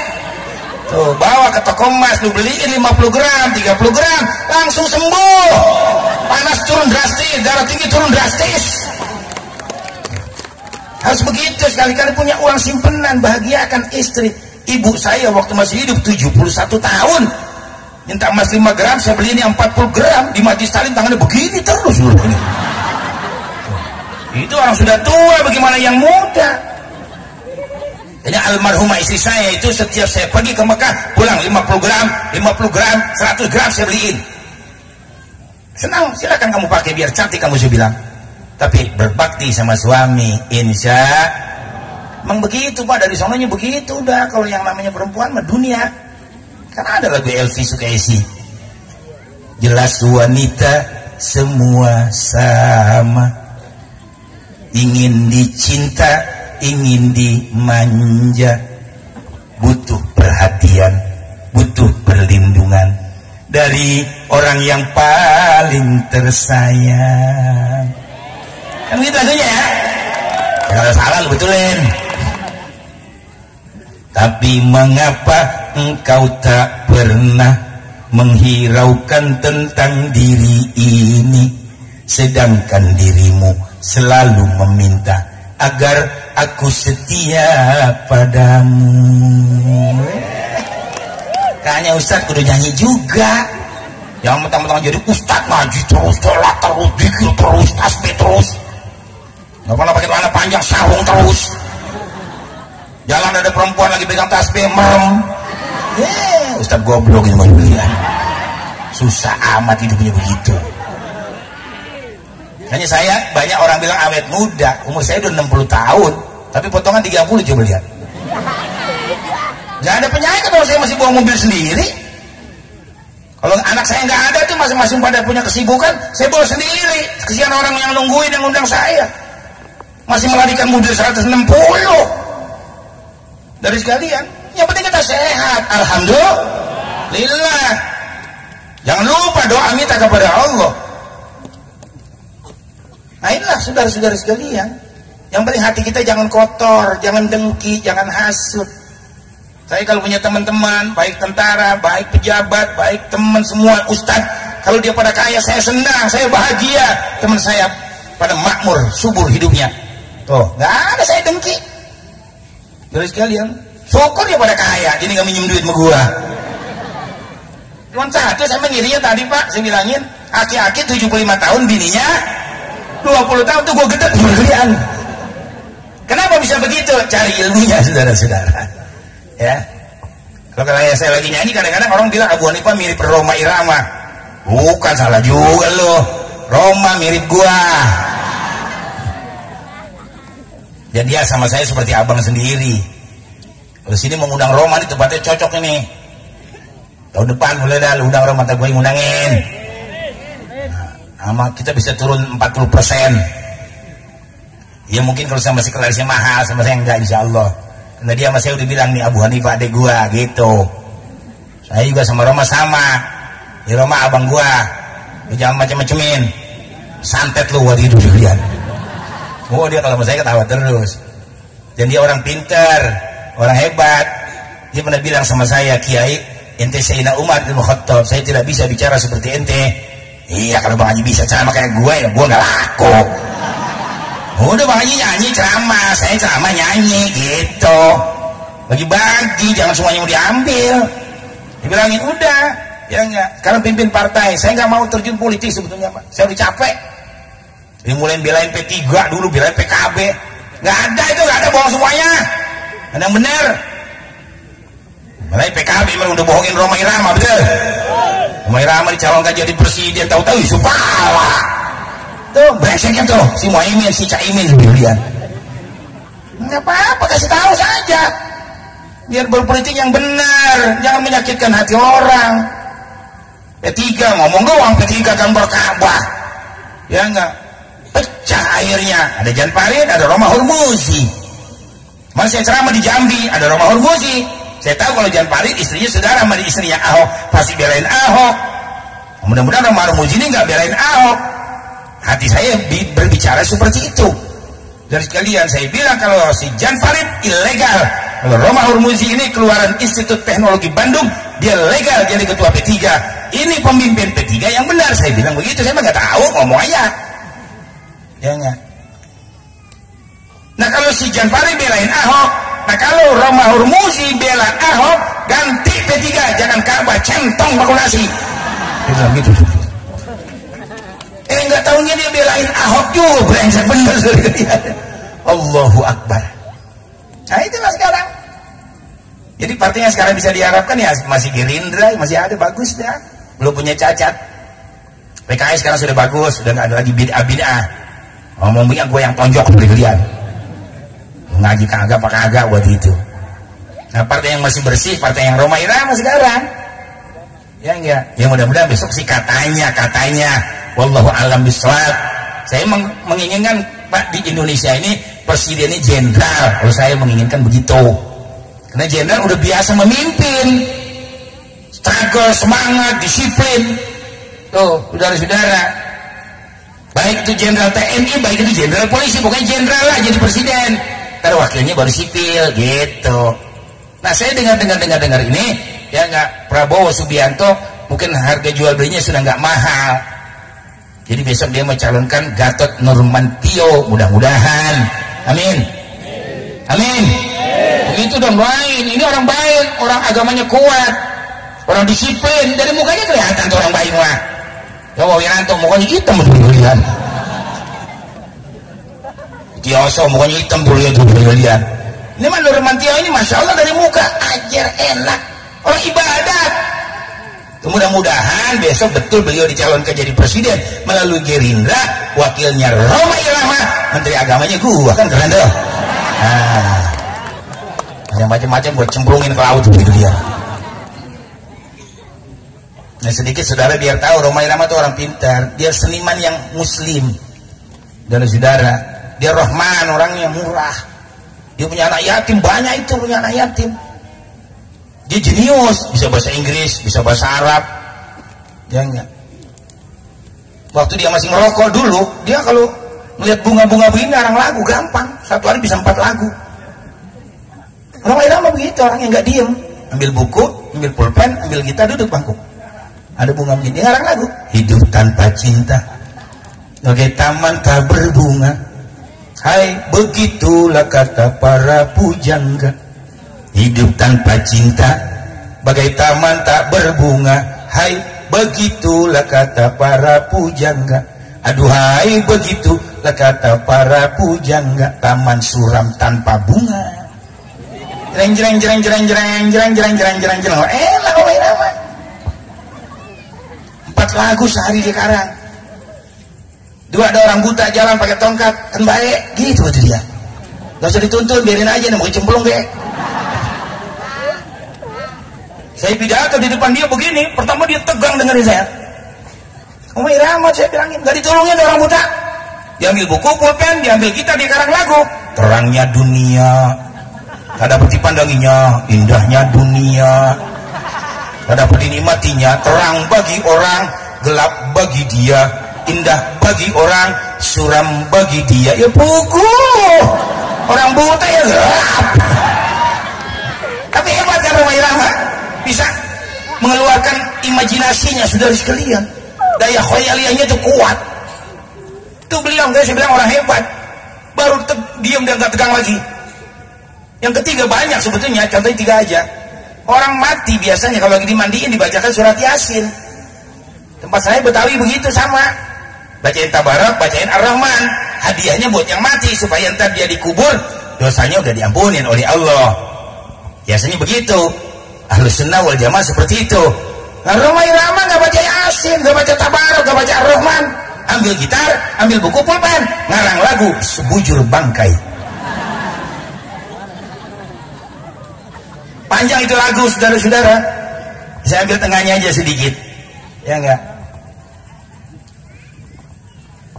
Badan pun tak berharga, sesaat ditinggal nyawa. Anak istri tercinta tak sudi lagi bersama, secepatnya jasad dipendam. Tanya Ustaz tuh, itu hadis Nabi. Asri'u bil janazah, kata Nabi. Segera kalau ada mayat, mandiin, kuburin. Terus dari kalian. Secepatnya jasad dipendam, karena tak lagi dibutuhkan. Dulu yang semula dipuja, kini bangkai tak berguna. Oh. Dari kamar yang indah, kasur empuk tilam putih, ini harus berpindah, terkubur dalam perut bumi. Rhoma Irama habis dari kuburan dipendam, diinjak bergalian. Kalau selama ini diri berhiaskan, emas intan permata bermandi cahaya, tetapi kali ini di dalam kuburnya gelap pekat mencekam. Dengerin nih. Oh, hebat itu bahasanya. Gelap pekat mencekam, menakutkan, tanpa seorang teman. Terputuslah pergaulan, terbujurlah sendirian, diri terbungkus kain kafan. Wajah dan tubuh indah yang dulu dipuja-puja, kini tiada lagi orang sudi menyentuhnya. Jadi santapan cacing tanah. Abbas kok digerogoti sama cacing. Semua pasti 3 hari habis itu daging. Ya, itu ada Qur'annya, saya baca ada Qur'annya. Jadi santapan cacing tanah sampai yang tersisa kerangka. Begitulah suratan badan ke bumi dikembalikan. Kebanyakan manusia terlena sehingga tua, bahwa maut kan datang menjelang. jreng. Jadi semuanya kita bakal mati. Kalau sudah mati apa yang dibawa? Hanya taubat udah, kalau udah 40 tahun banyakin ibadah kepada Allah. Jangan maksiat terus, saudara sekalian. Kata Nabi, kalau umur sudah di atas 40 tahun, banyak kamu gulung tikar di tengah malam. Artinya apa? Jangan tidur, tahajud. Minta kepada Allah Subhanahu wa Ta'ala. Nabi pesankan seperti itu kepada kita. Kita nggak tahu, kemarin abang saya meninggal dunia belum 40 hari. Saudara 11 tinggal 5. Saudara-saudara. Nomor 5, nomor 6, nomor 7. Saya nomor 7. Mana yang meninggal nomor 6. Ya sekarang tinggal 2, nomor 5, nomor 7.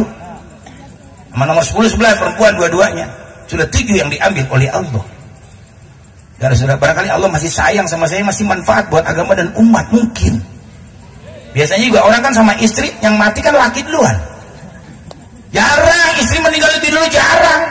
Kayaknya lihat di majlis taklim di mana-mana, janda melulu dari yang muda sama yang tua. Duda ada nggak coba lihat? Nggak ada, jarang bisa dihitung sama jari. Karena sunnatullah begitu. Yang mati pasti suami lebih dulu. Apa tuh maknanya? Kalau suami meninggal lebih dulu, ibu bawa anak 5, 6, 7, hidup semua. Biar kulit nyuci, jual gado-gado, digedein tuh anak. Karena ibu sangat sayang kepada anak. Tapi kalau ibu meninggal lebih dulu, biasanya bapak nggak ngerawatin anak. Bocah satu sono. Dengan bapaknya nyari apem terus kalian. Oh, biasanya seperti itu. Hanya Allah adil, jarang orang yang istri meninggal lebih dulu. Saya nggak bangga. Mungkin Allah melihat saya ini masih dimanfaatkan oleh umat, saudara-saudara. Karena kalau saudara mau cari sekarang, tinggal berapa manusia saja yang masih berani benar seperti ini bicara. Kalau saya mau kaya, tahun 93 saya udah jadi orang paling kaya.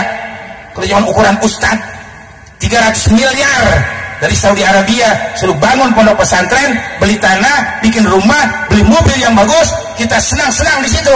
300 miliar uang cash dari sekalian.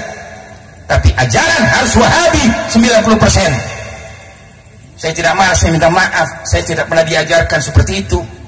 Kalau memang harus Wahabi, saya dipaksa, ini bawa kembali uangnya semua. Begitu saudara sekalian. Buat apa kita menyesatkan umat? Betul-betul. Makanya ngaji, mari ngaji sama ustadz tuh, ustadz dari pesantren. Kalau saya mau udah kebal deh. Saya pernah di sidang di Kodim 9 jam, pernah di Kodam 6 jam, pernah di Komdak 3 hari, pernah dikeroyok sekampung, pernah ditodong senjata satu truk tentara. Saya nggak lari seperti dia. Bekas saya ditakut-takutin dulu, maaf, sama Koramil. Macam-macam keisi hadisin, ini peluru emas semuanya. Ya, lu nakut-takutin gue. Kiai mah nggak ada yang takut, mati juga diterima. Ya nggak, ibadah kepada Allah kenapa takut mati? Betul-betul. Nggak ada saudara-saudara. Oh kita ibadah, kita baik. Lu nyanyi bertolong. Kiai nggak ada ngajarkan umat nggak benar, betul-betul. Ada nggak kiai yang nyuruh? Ayo besok judi, ayo besok zina, ayo besok dirikan maksiat? Nggak ada. Yang namanya kiai selalu mengajak umat ke jalan yang benar. Kalau kita mencegah kemunkaran, memang itu berisiko, saudara-saudara. Tuh, kalau amar ma'ruf gampang. Kita mencegah kemunkaran ini berisiko. Banyak orang yang tidak suka kepada kita, biasa. Yang penting Allah tidak benci kepada kita, insya Allah. Nah, para jamaah kaum muslimin dan muslimat yang dirahmati Allah, saya menghadapi hal begitu bukan sekali, 2 kali, tahunan. Saya jadi khotib di Hotel Bapindo, Mandiri, Menteng. Itu yang sembahyang berdasi semua, jas semua. Hitungnya MA, Insinyur, LC, MBM, MBC. Wah, orang-orang hebat semua. Saya khutbah Jumat di sana, saya pakai usoli, selesai mau sholat Jumat, usoli fardhu Jumat, ini dikeroyok saya. Begitu lagi sholat sunat, Pak Kiai jangan pulang dulu. Ya sebentar saya sholat sunat. Selesai saya doa sebentar, saya balik. Saya tanya, ada apa? Saya mau tanya sama Ustadz. Kenapa Ustadz pakai usoli sholatnya? Waduh. Ada apa emangnya Pak? Udah gini hari masih ngeributin usoli. Nggak malu metitel LCMA Dr. Andos. Orang-orang ke bulan masih ngurusin usoli, ketinggalan zaman. Nggak bisa, soalnya Nabi yang saya tahu nggak usoli. Ini malah laban gua. Kata dia, Yang saya tahu Nabi sholat nggak pakai usolli. Baik, sekarang saya tanya balik pada bapak semuanya. Bapak pernah sembahyang di belakang Nabi? Nggak bisa jawab ya. Bapak pernah sholat di belakang Nabi? Ya enggak sih. Nah itu bapak tahu Nabi nggak usolli dari mana? Nggak bisa jawab ya. MA goblok bukan gitu ya. Ngomong aja lu berarti itu. Ini usolli di antara 4 mazhab, cuman 1 mazhab yang pakai usolli. Imam Hanafi, Imam Abu Hanifah, Imam Malik, Imam Ahmad bin Hanbal nggak pakai usolli. Yang pakai usolli cuman mazhab Imam Syafi'i. Untuk apa itu? Ya supaya lidah sama hati sama. Begitu maknanya. Sekarang bapak mau usolli sah, nggak usolli juga sah. Nggak usah ribut pak, ngapain? Lagi usolli di luar sholat, yang nggak boleh di dalam sholat. Perempuan sholat apa? Takbiratul ihram, Allahu Akbar, usolli fardul maghribi salah rakaat, batal di dalam sholat.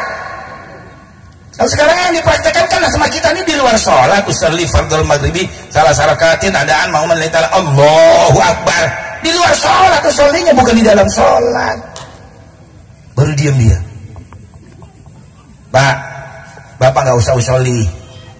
Bapak sudah siap jadi imam, makmum sudah siap jadi makmum. Bapak nyanyi dulu sebentar, baru Allahu Akbar. Ustaz, gimana orang saya tanya serius? Ya ini jawabannya. Dan bapak mau jadi imam, nyanyi dulu.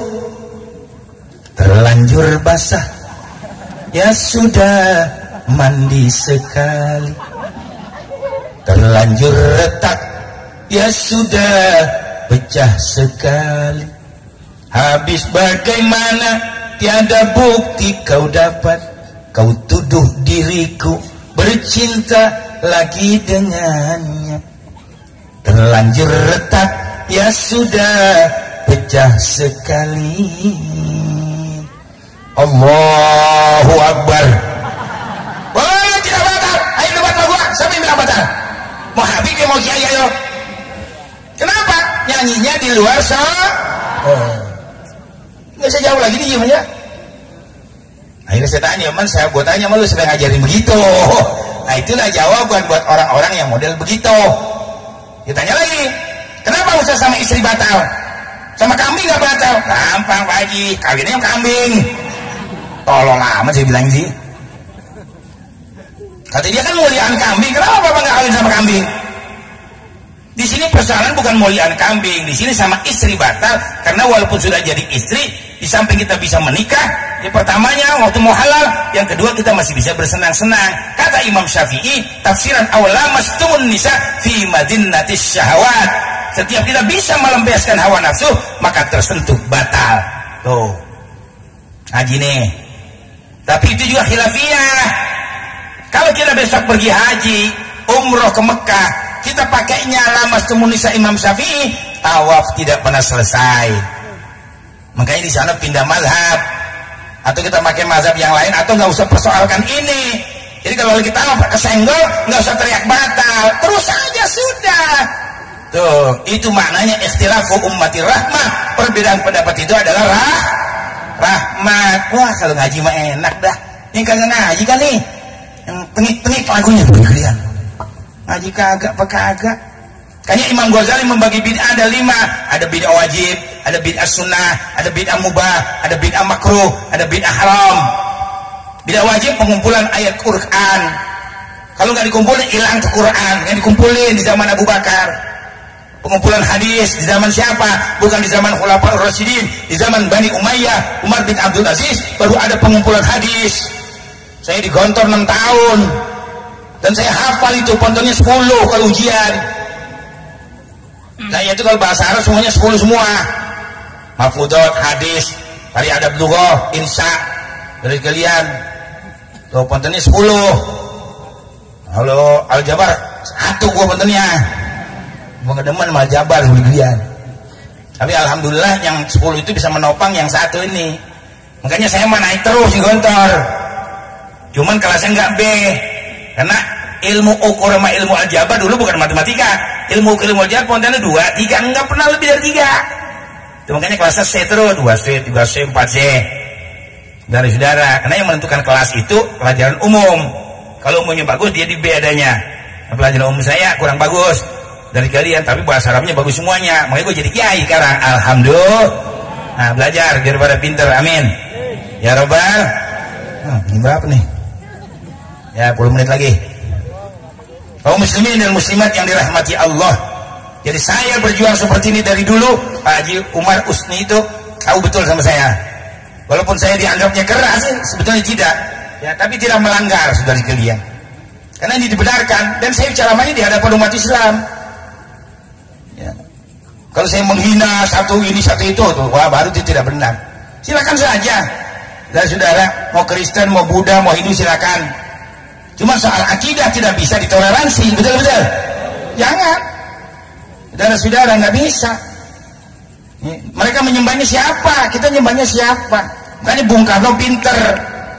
Bung Karno itu nggak bodoh dia. Yang si mulut besar. Dulu Muhammad Ali gelarnya si mulut besar. Bung Karno juga si mulut besar. Saudara-saudara, ahli pidato sedunia nomor 2 tuh beliau kalau mau tahu. 50 bahasa dikuasain dan dia Muslim. Makanya begitu, saudara kalian, Belanda hengkang, Jepang dibom atom oleh tentara sekutu, hancur Jepang. Ya enggak, tentara Jepang diminta kembali ke Jepang. Saat Jepang ini kosong dari Indonesia, kosong dari penjajahan, Bung Karno, Hatta dan kawan-kawan segera memproklamirkan kemerdekaan. Awal mulanya di mana? Saya mau tanya coba. Di Rengas Deng, catat ini sejarah. Awal mulanya mau diproklamirkan di Rengas Dengklok, Kerawang. Akhirnya dipindahkan ke Jakarta, Jalan Pegangsaan. Apa isi proklamasi itu? Dengan rahmat Allah Indonesia dinyatakan merdeka. Kenapa Bung Karno bikin begitu? Karena Bung Karno Muslim dan Bung Karno tahu yang berjuang di Indonesia adalah umat begitu, bukan si acong si teken. Ini yang saya juga lagi koreksi kepada Bapak Jokowi. Kenapa harus Cina diangkutin ke Indonesia? Betul-betul. Contoh Pak Harto dulu dong. Pak Harto dari tentara, dari ABRI, dari sekalian. Malah pertama jadi presiden, Pak Harto belum kenal sembahyang. Tuh kalau mau tahu. Tapi akhirnya dia menjadi Muslim yang hebat. Dia berjuang membela Islam. Dia berjuang membela rakyatnya. Dia ciptakan lapangan pekerjaan. Jadi pengangguran hanya 5% di zaman Pak Harto dulu.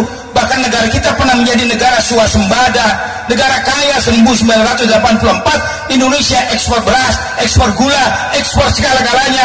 Tuh, masjid 1000 masjid dia bangun lebih. Bahkan di Amerika sebuah masjid yang megah beliau bangun. Di Rusia sebuah masjid yang megah beliau bangun. Di Bosnia sebuah masjid yang megah beliau bangun. Di Taman Mini yang dengan masjid Atin sebuah masjid megah dia bangun, dan di beberapa tempat lagi saudara kalian. Jangan tanya duitnya, yang penting perhatian sama Islam ada, betul-betul. Dan kalian Ahok jadi gubernur, orang dagang kambing korban nggak boleh, orang motong korban di sana masjid nggak boleh. Cek golok makan bagong tiap hari dia. Setan bener saudara. Wah, saya tiap hari begini. Main ada yang datang kali ke rumah bawain duit, kagak ada sendirian. Tapi memang bukan itu tujuan saya. Saya berdakwah.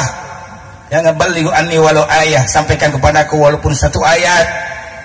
Ya, jadi saya minta kepada Bapak Jokowi, mungkin ada perwakilan di sini barangkali ada yang mendengar. Sudah, sekarang yang sudah cukup, yang sudah ada aja. Nggak usah diangkutin lagi tuh Cina ke Indonesia. Betul-betul. Iya, ciptakan lapangan pekerjaan. Sekarang aja BUMN dijual. Tol dijual tuh, Jasa Marga. Pegadaian dijual. Tambang-tambang emas semuanya, tambang apa saja dijual. Yang beli Cina swasta. Ntar rakyat mau makan apa itu? Bapak tentara, polisi semuanya. Nggak salah saya bicara begini, saudara sekalian. Yusuf Kala udah tua, kagak ada taringnya. Saudara sekalian, jalan udah susah. Jadi ketua masjidnya suruh Yusuf Kala itu pulang kampungin sono, jadi ketua masjidnya udah mendingan dah. Ya, buat apa ya kalau jadi pemimpin nggak bisa mengangkat harkat martabat bangsa, betul-betul. Bangsa Indonesia bangsa yang besar loh, bangsa yang mulia, saudara-saudara. Masya Allah ini. Yang harapan saya seperti itu reklamasi saja yang dibangun di Pulau Seribu orang Cina berbicara, itu reklamasi bukan punya Indonesia, itu punya orang Cina. Yang pertama Cina Tiongkok, kedua Cina Hong Kong, yang ketiga Cina Singapura, dan yang keempat Cina Indonesia. Nanti jangankan rakyat, pejabat nggak bisa masuk sono, dipagar beti semuanya. Mau jadi apa ini Pak Indonesia? Kalau presidennya orang Cina, apa kata dunia? Saudara-saudara, Presiden Republik Indonesia diminta naik ke atas panggung. Tan Chin Hok, Chung Nyuk Nyao. Apa jadinya? Coba kalau orang Indonesia, ya mau Jawa, mau Sunda, terserah. Saudara sekalian, Presiden Republik Indonesia Soekarno minta naik ke atas panggung. Wah, keren. Presiden Republik Indonesia Soeharto diminta naik ke atas panggung. Keren. Dari saudara, cuman anaknya Soekarno nggak ada yang sembahyang, gue bingung kalian. Jadi mulai mega sampai ke bawah nggak ada yang sholat, itu manusia. Wajib bapaknya nggak pernah.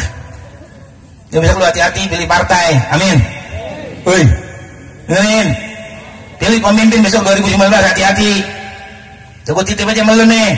Kalau besok Normantio Gatot dicalonin sama Roma, lu pilih dia aja udah, jangan yang lain dari kalian. Biar menteri agamanya gue kan enak besok dari kalian. Amin ya Rabbal. Kaum muslimin dan muslimat yang dirahmati Allah. Terakhir,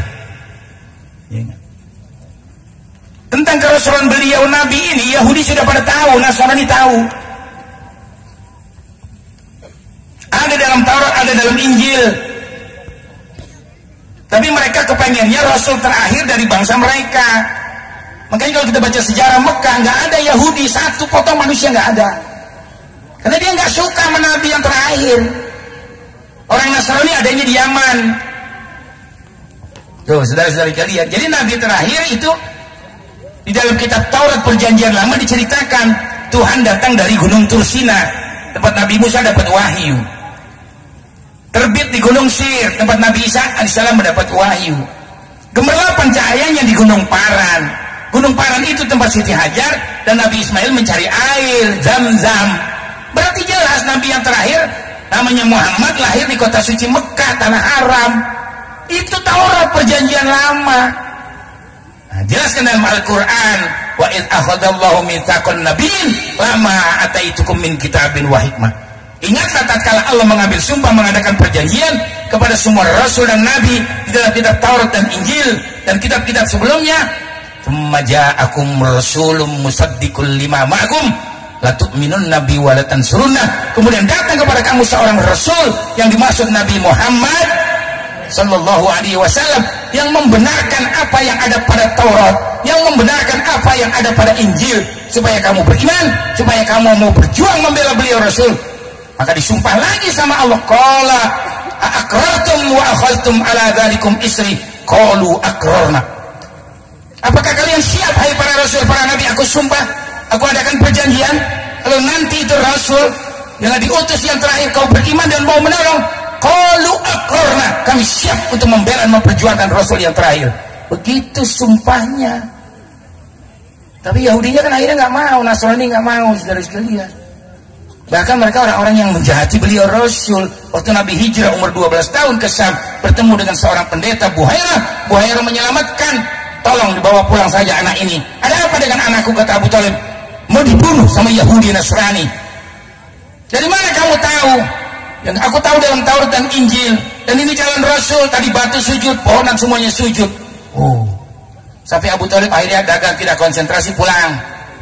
Umur 20 tahun Nabi hijrah lagi sambil bawa dagangan, bertemu dengan pendeta Masturo bersama dengan Maisar. Ditanya, hai Maisar, siapa orang bersama kamu itu? Muhammad. Wah, dari mana dia? Dari tanah haram Mekah. Ini calon Nabi. Di mana dia sekarang? Duduk di bawah pohon yang besar. Kata pendeta Masturo, ya aku tahu Nabi Isa pernah berbicara, nanti tidak ada satu manusia yang berada duduk di bawah pohon kecuali calon Nabi akhir zaman, karena yang duduk di situ pasti mati, karena pohon itu angker. Dua berangkat, dideketin, dilihat hidung rambut semua, ternyata benar. Minta dibuka pundaknya, ada stempel tulisan Khatamun Nabiyyin, langsung dipeluk sama pendeta beliau Rasul, diciumin saudara sekalian, kau adalah Nabi yang terakhir dan kau adalah pemimpin yang saat ini kalau aku diberi umur panjang, aku akan Islam dan aku akan berjuang membela engkau sampai titik darah terakhir. Begitu pendeta-pendeta dulu, saudara-saudara.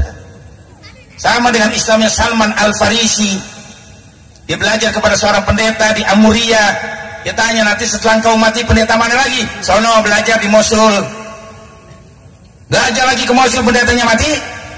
Di Mosul tanya lagi, nanti kalau engkau mati aku belajar dengan pendeta siapa lagi? Sono, yang belajarnya di Sam. Gitu. Sampai di sana dia tanya lagi, nanti kalau kau mati aku belajar sama siapa? Sudah gak ada lagi pendeta yang jujur. Oh, dulu udah bicara begitu lah bagi sekarang. Karena Nabi terakhir ya sudah diutus. Nah itulah sebabnya Islamnya Salman Al-Farisi kalau mau tahu.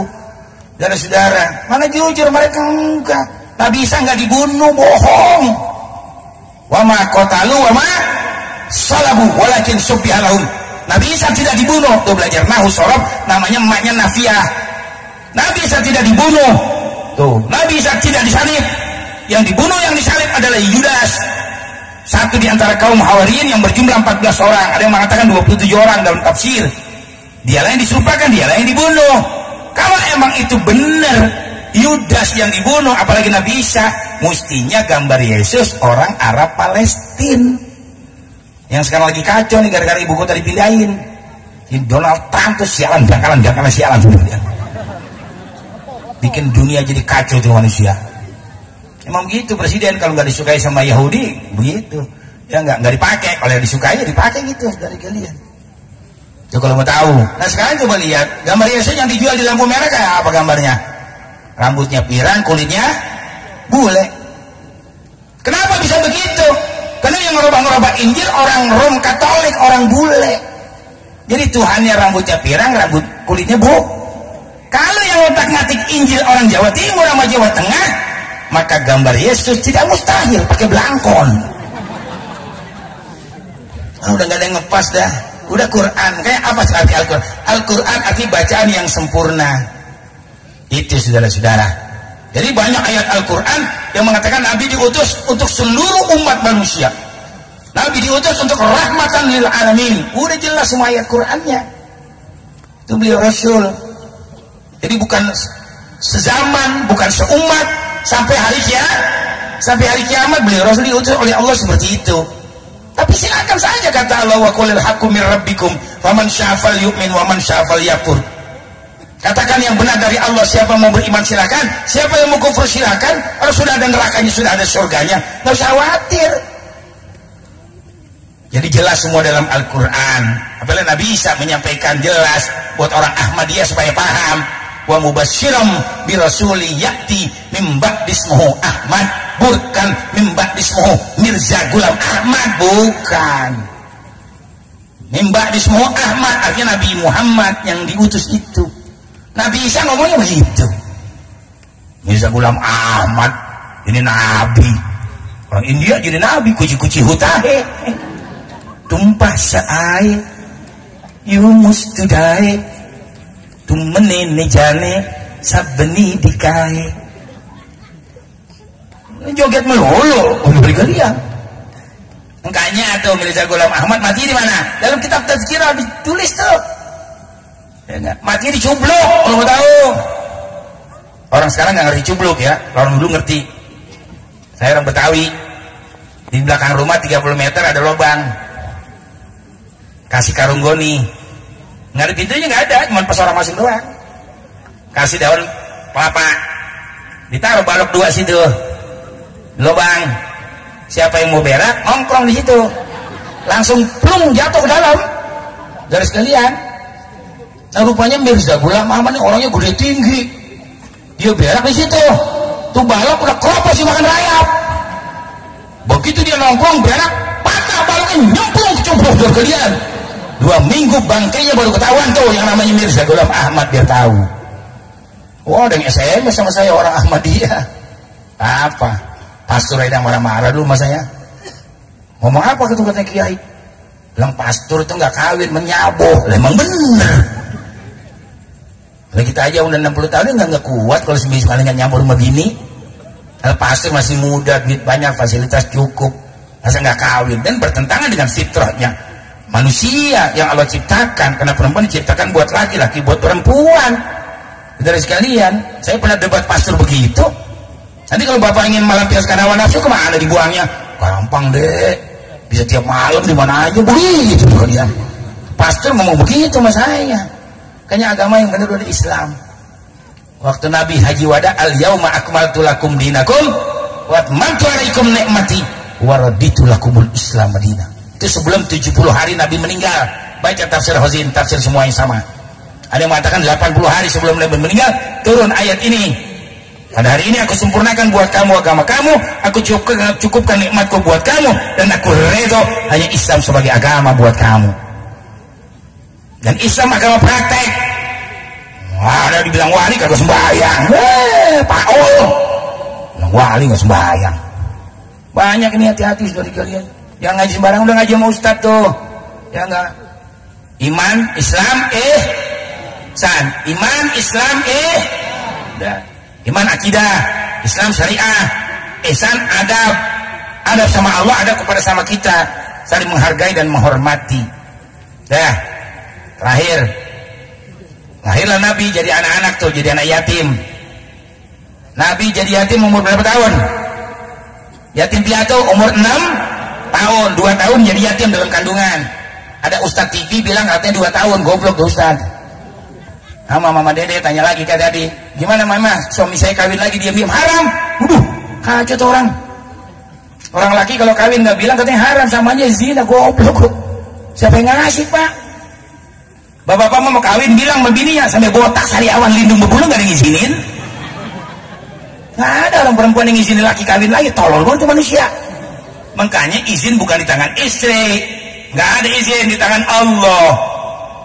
Laki boleh saja kalau mampu, silakan. Mampu seksnya, mampu dunianya, mampu ngatur waktunya, silakan. Jangan dia berzina, jangan dia melacur. Kalau dia mampu silakan saja, banyak.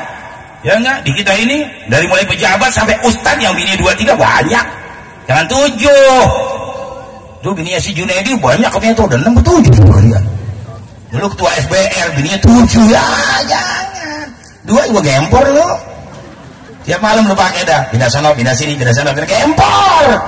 Benar sekalian, mesti diatur, sekiku mesti diatur. Jangan semau di kita, jangan ngikutin hawa nafsu. Makanya orang yang masih mengikuti hawa nafsunya, mereka belum digolongkan orang beriman. La yu'minu ahadukum hatta yakuna hawahu taba'an lima jitu bihi. Belumlah kamu dikatakan beriman selagi kamu masih mengikuti hawa nafsunya. Tapi kalau mampu silakan. Ada teman saya betul-betul dia kaya, dia gentleman, 4 bininya. Dia bisa atur, saudara kalian nggak apa-apa. Pantas lagi mah. Lihat aja cowet, cowet ulekan. Cowetnya 4, ulekannya 1, pantas gitu? Pantas. Keulek semua lagi. Ya. Jawaban sekarang, saudara sekalian, cowetnya 1, ulekannya 4, beradu nggak tuh? Tapi kalau bunting anak siapa tuh? Anak rame-rame. Kayaknya Allah udah lebih tahu. Tapi silakan diukur dengan kemampuan kita. Gue tanya lagi nih ibu-ibu. Ketel, eskan, tahu nggak eskan? Ketel. Ya enggak, ketel 1 gelas 4, cakep nggak dah? Nggak sering ngomong dia. Cakep. Coba sekarang gelasnya 1, ketelnya 4. Luber, Paul. Mau kemana ikut menang aja lagi, mau kemana urusan begini mah. Tuh, cuma tetap difikirkan, betul. Ya enggak, jangan merubah takdir. Wanita ditakdirkan yang melahirkan, bukankah itu bukti keimanan? Wanita adalah ibu manusia, janganlah bersikap seperti ayah. Lelaki adalah pemimpin wanita dalam tata kehidupan dunia. Begitulah ketetapan sang pencipta. Lalu mengapa kau coba merubah? 50 lagu gua hafal lagu Roma. 50 lagu saya hafal. Dari sekalian, dawai asmara bergetar syahdu, mengalunkan senandung rindu. Enak hiburan. Jadi saya kalau pulang malam begini, saya sembahyang dulu sebentar, ganti baju, mandi air hangat, minum obat, saya bikin teh manis. Istri baru bangunin, "Mah, bangun." Ngapain? Bangun sebentar. Minum tuh teh manis biar bau semurnya hilang di mulut. Kalau mau tidur kan bau mulutnya. Minum, terus nemenin joget sebentar. Hah? Kaget bini saya. Joget malam-malam. Udah tua. Lu gue suruh enak aja nggak mau, begitu gue suruh nggak enak lu. Lu kan ngelam neraka lu waktu itu. Takut bini saya. Bener Pak, saya sering joget sama bini dulu di kamar. Kunci pintu yang berduaan, senang-senang aja, hilangin capek. Masa di sini udah ceramah, di rumah ngaju lagi, mati gue sama dia. Jangan, kita mesti bisa ngatur waktu. Akhirnya mau juga sih saya nyanyi dah, panggil saya pundak, pegang pundaknya. Kalau kau memang sayang kepadaku, ku ingin aku saja yang kau sayang. Kalau kau memang cinta kepadaku, ku ingin aku saja yang kau cinta. Enak tuh kita pegang pundaknya, kita buka kutangnya pelan-pelan ya. Woi, diam lo, 17 tahun ke atas nih.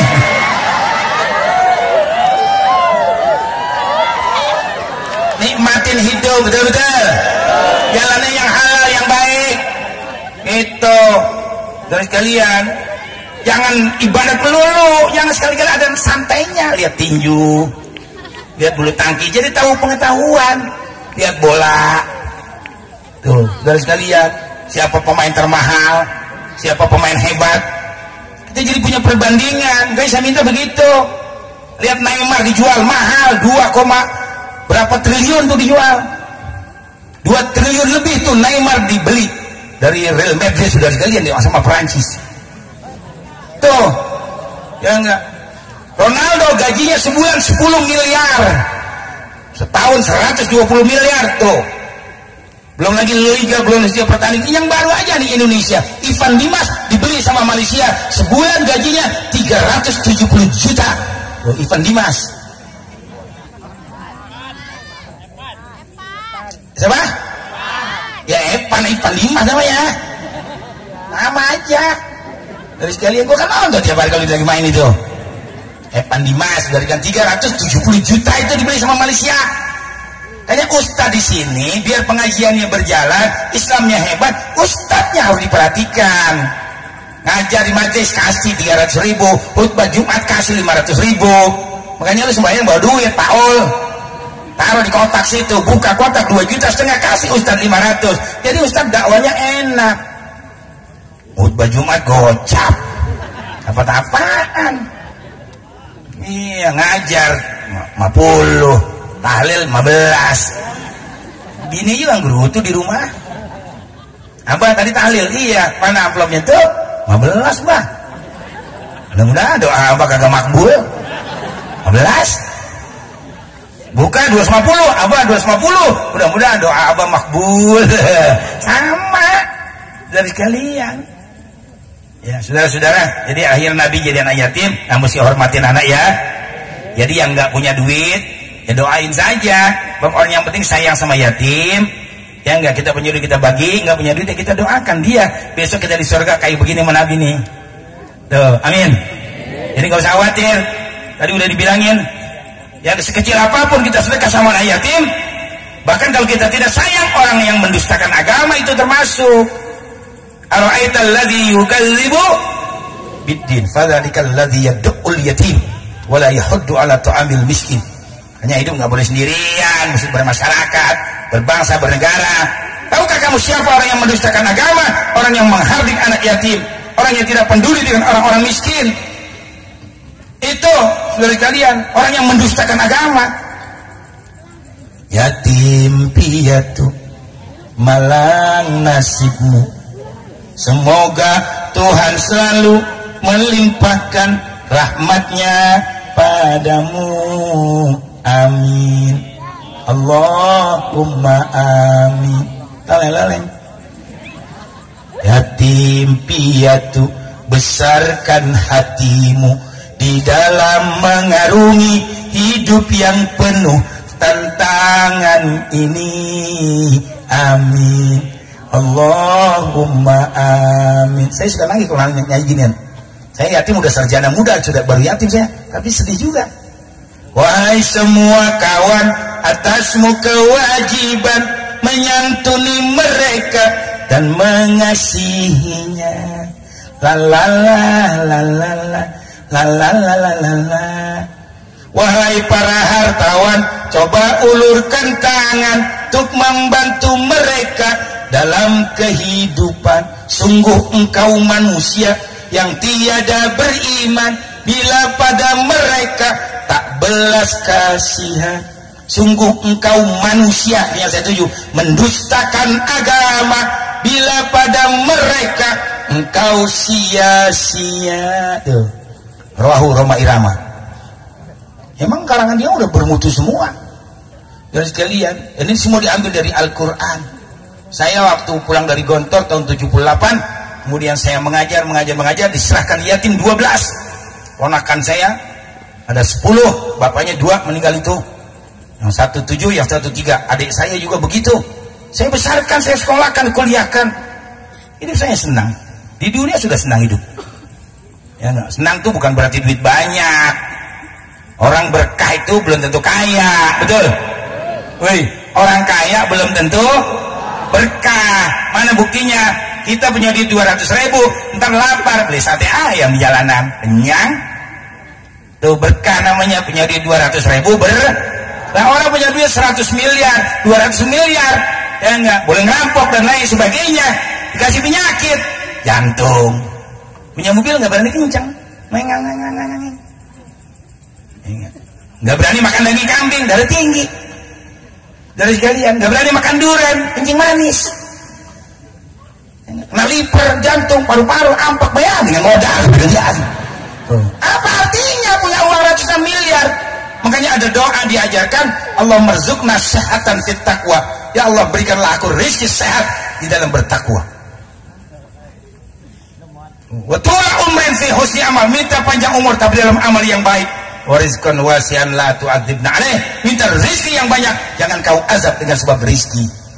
Ya, selesai. Nabi masa yatim, alam yajidka yatiman fa'awa. Ini aja. Ya enggak. Jadi Allah mendapatkan Nabi dalam keadaan yatim, kemudian Nabi dijaga, dipelihara. Wa wajadaka dhallan fahada. Begitu 40 tahun Nabi diperintah berdakwah. Dengan apa aku berdakwah? Nabi bingung, bukan sesat. Ada orang jil bilang Nabi sesat, goblok dia. Nggak ada sesat, nggak ada. Nabi bingung, karena mau berdakwah dengan apa? Kata Allah, ini Al-Quran sebagai senjata. Tuh. Hanya Nabi itu dibilang apa? Karena ahlakuhul Quran. Nabi itu ahlaknya Quran. Lembut, santun. Nabi itu mengajak orang Islam pelan-pelan. Dan saudara dengan Quran. Nggak cukup ya Rabb dengan Al-Quran. Ini terakhir. Ya enggak. Aku butuh harta, butuh uang. Ini besok kalau ada calon presiden, calon pemimpin partai yang mau jadi anggota DPR, katanya nggak pakai duit, begini begitu, bohong. Nabi aja pakai duit. Gak bisa, mesti pakai uang. Siapa juga pakai uang saudara kalian? Pemilihan RT aja pakai duit. Iya, pemilihan RT pakai duit saudara kalian. Apalagi pemilihan wakil-wakil rakyat. Udah makanya nggak usah dicurigain aturan, biar aja biar pada habis sama rasa duit haram semua. Ya, biar dimakan sama orang miskin. Pakai belagu, dia pada ngerampok, dibilang nggak usah pakai duit, tangkap tuh money politik. Jurik semua tuh dilihat. Nggak ada bohong semuanya itu. Kalau saya menganjurkan biarkan saja sudah pakai uang masing-masing. Di samping ilmunya, skillnya, dia pakai uang. Ya enggak? Supaya orang tahu kalau dia tuh Rahman, begitu. Nggak usah pakai dibilang money politik, nggak usah. Biarin dia dinikmati duit sama orang miskin. Kalau yang udah kepaksa kan yang haram bisa jadi halal. Nah, makanya kata Allah dijawab, makanya hai Rasulku, kau aku kawinkan dengan Siti Khadijah.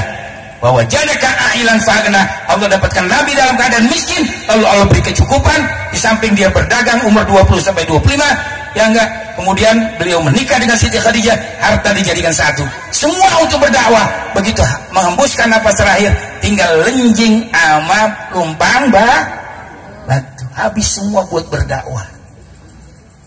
Itu kalau kepengen kita mulia di hadapan Allah dan Rasulnya. Jadi kaya Nabi itu nggak miskin. Nah, ini kalau ada janda kaya di sini kawinin, buat berjuang, besok mati kagak dibawa. La yanfa'u malun wala banun illa man atallaha biqalbin salim. Nggak ada gunanya lagi harta anak semuanya, yang berguna hanya iman dan amal saleh. Ya, satu cerita menarik buat saudara-saudara. Jadi di tempat saya ada janda kaya, tapi umurnya udah 65 tahun. Orangnya cantik, tinggi semampai, rambut ikan mayang, hidung mancung, bibir mekar delima, muka lonjong daun sirih, kulitnya putih lobak, lehernya leher soang. Enak banget dilihat. Tangannya bengkok batang waru, betisnya gunting padi, matanya kubil bagong. Cakep banget, orang udah gak ada bosan dilihat. Mobilnya Honda Accord sama Fortuner, kontrakan 50 pintu. Cuman maaf, dia gak demen maki-aki. Demennya sama pemuda-pemuda, dia punya duit. Udah berapa kali kawin itu dicerain terus. Udah lemah dicerain. Laki-laki lagi meletot sana meletot sini udah. Ya enggak mau dia kawin laki-laki, maunya mau berondong. Satu saat ada pemuda ganteng didemenin, anak mudanya nggak mau. Ngapain gua kawin sama nenek katanya, tapi saudaranya mendukung. Udah, kamu mau aja kawin sama dia, hitung-hitung numpang hidup. Orangnya cakep, biru tua juga. Ada bosannya daripada Ibu Mani di Cilengsi yang 70 tahun kawin sama 40 tahun. Kan ada RTV ya, Ibu Mani Cilengsi kawin sama orang umur 40 tahun. Ya Allah, apa yang mau diambil itu dari dia. 70 tahun, dan lagi di Manado 83 tahun, laki 23 tahun. Ini mah perempuannya cakep sudah sekali dia. Akhirnya tuh anak laki mau kawin. Malam pengantin baru seminggu mati tuh anak muda. Mati. Mestinya mati yang dia yang tua, yang muda yang mati. Saudaranya nggak terima, jangan-jangan jadi tumbal anak gua. Dilaporin sama polisi. Bukan sama Pak Umar, bukan polisinya sebenarnya. Dilaporin sama polisi, diperiksa. Polisi nggak punya bukti, nggak bisa memutuskan. Penasaran keluarganya, lapor sama rumah sakit, sama dokter visum. Begitu di visum baru ketahuan kematian anak muda karena minum susu yang kadaluarsa. Paham? Nah, dah ini aja ya. Jadi mari besok habis peringatan Maulid biar pada akur semuanya, amin. Jangan pada berantem, jangan pada ribut, betul-betul. Ya enggak, Bapak Lurah, kalau perjuangannya dia bagus di masyarakat, dukung lagi untuk kedua kalinya, enggak apa-apa. Kalau bagus, kalau ada yang lebih bagus silakan kepada Anda. Saya cuma menganjurkan.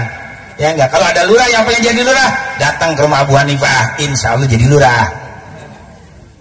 Entah gue yang ngerjain seperti kalian. Ya enggak, ya, tapi yang bagus saya lihat dulu nih, bagus apa enggak. Kalau meletot gue buang seperti kalian. Ya, tapi yang bagus buat masyarakat supaya jadi bagus ya. Sembahyang 5 waktu jangan tinggal, amin. Wih, besok pengajiannya, sholatnya, ya enggak, persatuan dijaga semua. Ya, saya minta seperti itu. Besok pemilu juga jangan pada berantem. Ikutin partai yang bagus. Kalau perlu anjuran saya nih dengerin. Ya enggak, udah yang begitu jangan dipilih lagi udah. Udah pilihnya besok dari kalian. Lihat pemimpinnya, lihat partainya bagus, pilih. Jangan sampai Indonesia dipimpin sama orang-orang yang tidak bertakwa, hancur negara kita. Nauzubillah. Mudah-mudahan nanti pemimpin yang bagus, yang baru diciptakan lapangan pekerjaan, biar kemerdekaan bisa dinikmati oleh semua lapisan, biar negara Indonesia menjadi negara yang kaya, yang makmur, yang subur, yang makmur, yang bisa dinikmati oleh semua lapisan. Allahumma hdina fiman hadait, wa afina fiman afait, wa tawallana fiman tawallait, wa barik lana fima a'tait, wa qina syarra ma qadait. Allahumma arzuqna hubbaka wa hubba nabiyyika wa hubba man yuhibbuka waj'al hubbaka habal asya ilaina. Allahumma a'izzal islam wal muslimin wansurna wal muslimin wa ahlikil kafarata wal mubtadi'ata wal musyrikin was syuyu'iyyin wal israiliyin wal amrikiyin a'da'aka a'da'ad-din. Allahumma sallimna wal muslimin. Allahumma ksif anna al waba wal ghala wal bala wat ta'un wal fitana ma la yakshifu ghairuh. Allahumma ighfir lana dhunubana wa liwalidayna warhamhuma kama rabbayana shaghira. Allahumma inna nas'alukal huda wat tuqa wal afaf wal maut wal ghina ala dinil islam wal iman. Allahumma barik lana fi dzurriyyatina wa la tadurruhum wa waffiqhum li ta'atika warzuqna birrahum. Allahumma arzuqna fid dunya ziyaratah wa fil akhirati syafa'atah wa la tahrimna fil jinani ru'yatah. Allahumma maghfiratuka awsa'u min dzunubina wa rahmatuka arja indana min amalina. Rabbana atina fid dunya hasanah wa fil akhirati hasanah wa qina adzabannar. Rabbana taqabbal minna innaka antas samiul alim wa tub alaina innaka antat tawwabur rahim. Subhana rabbika rabbil izzati amma yasifun wa salamun alal mursalin walhamdulillahi rabbil alamin. Pesantren saya tempatnya gampang dicari, seberang terminal Kampung Rambutan. Terminal Rambutan, seberangnya Pondok Pesantren Nurul Hijrah. Barangkali ada yang mau belajar, ya silakan. Dan sekalian, mudah-mudahan besok kita bisa berjumpa kembali. Wassalamualaikum warahmatullahi wabarakatuh.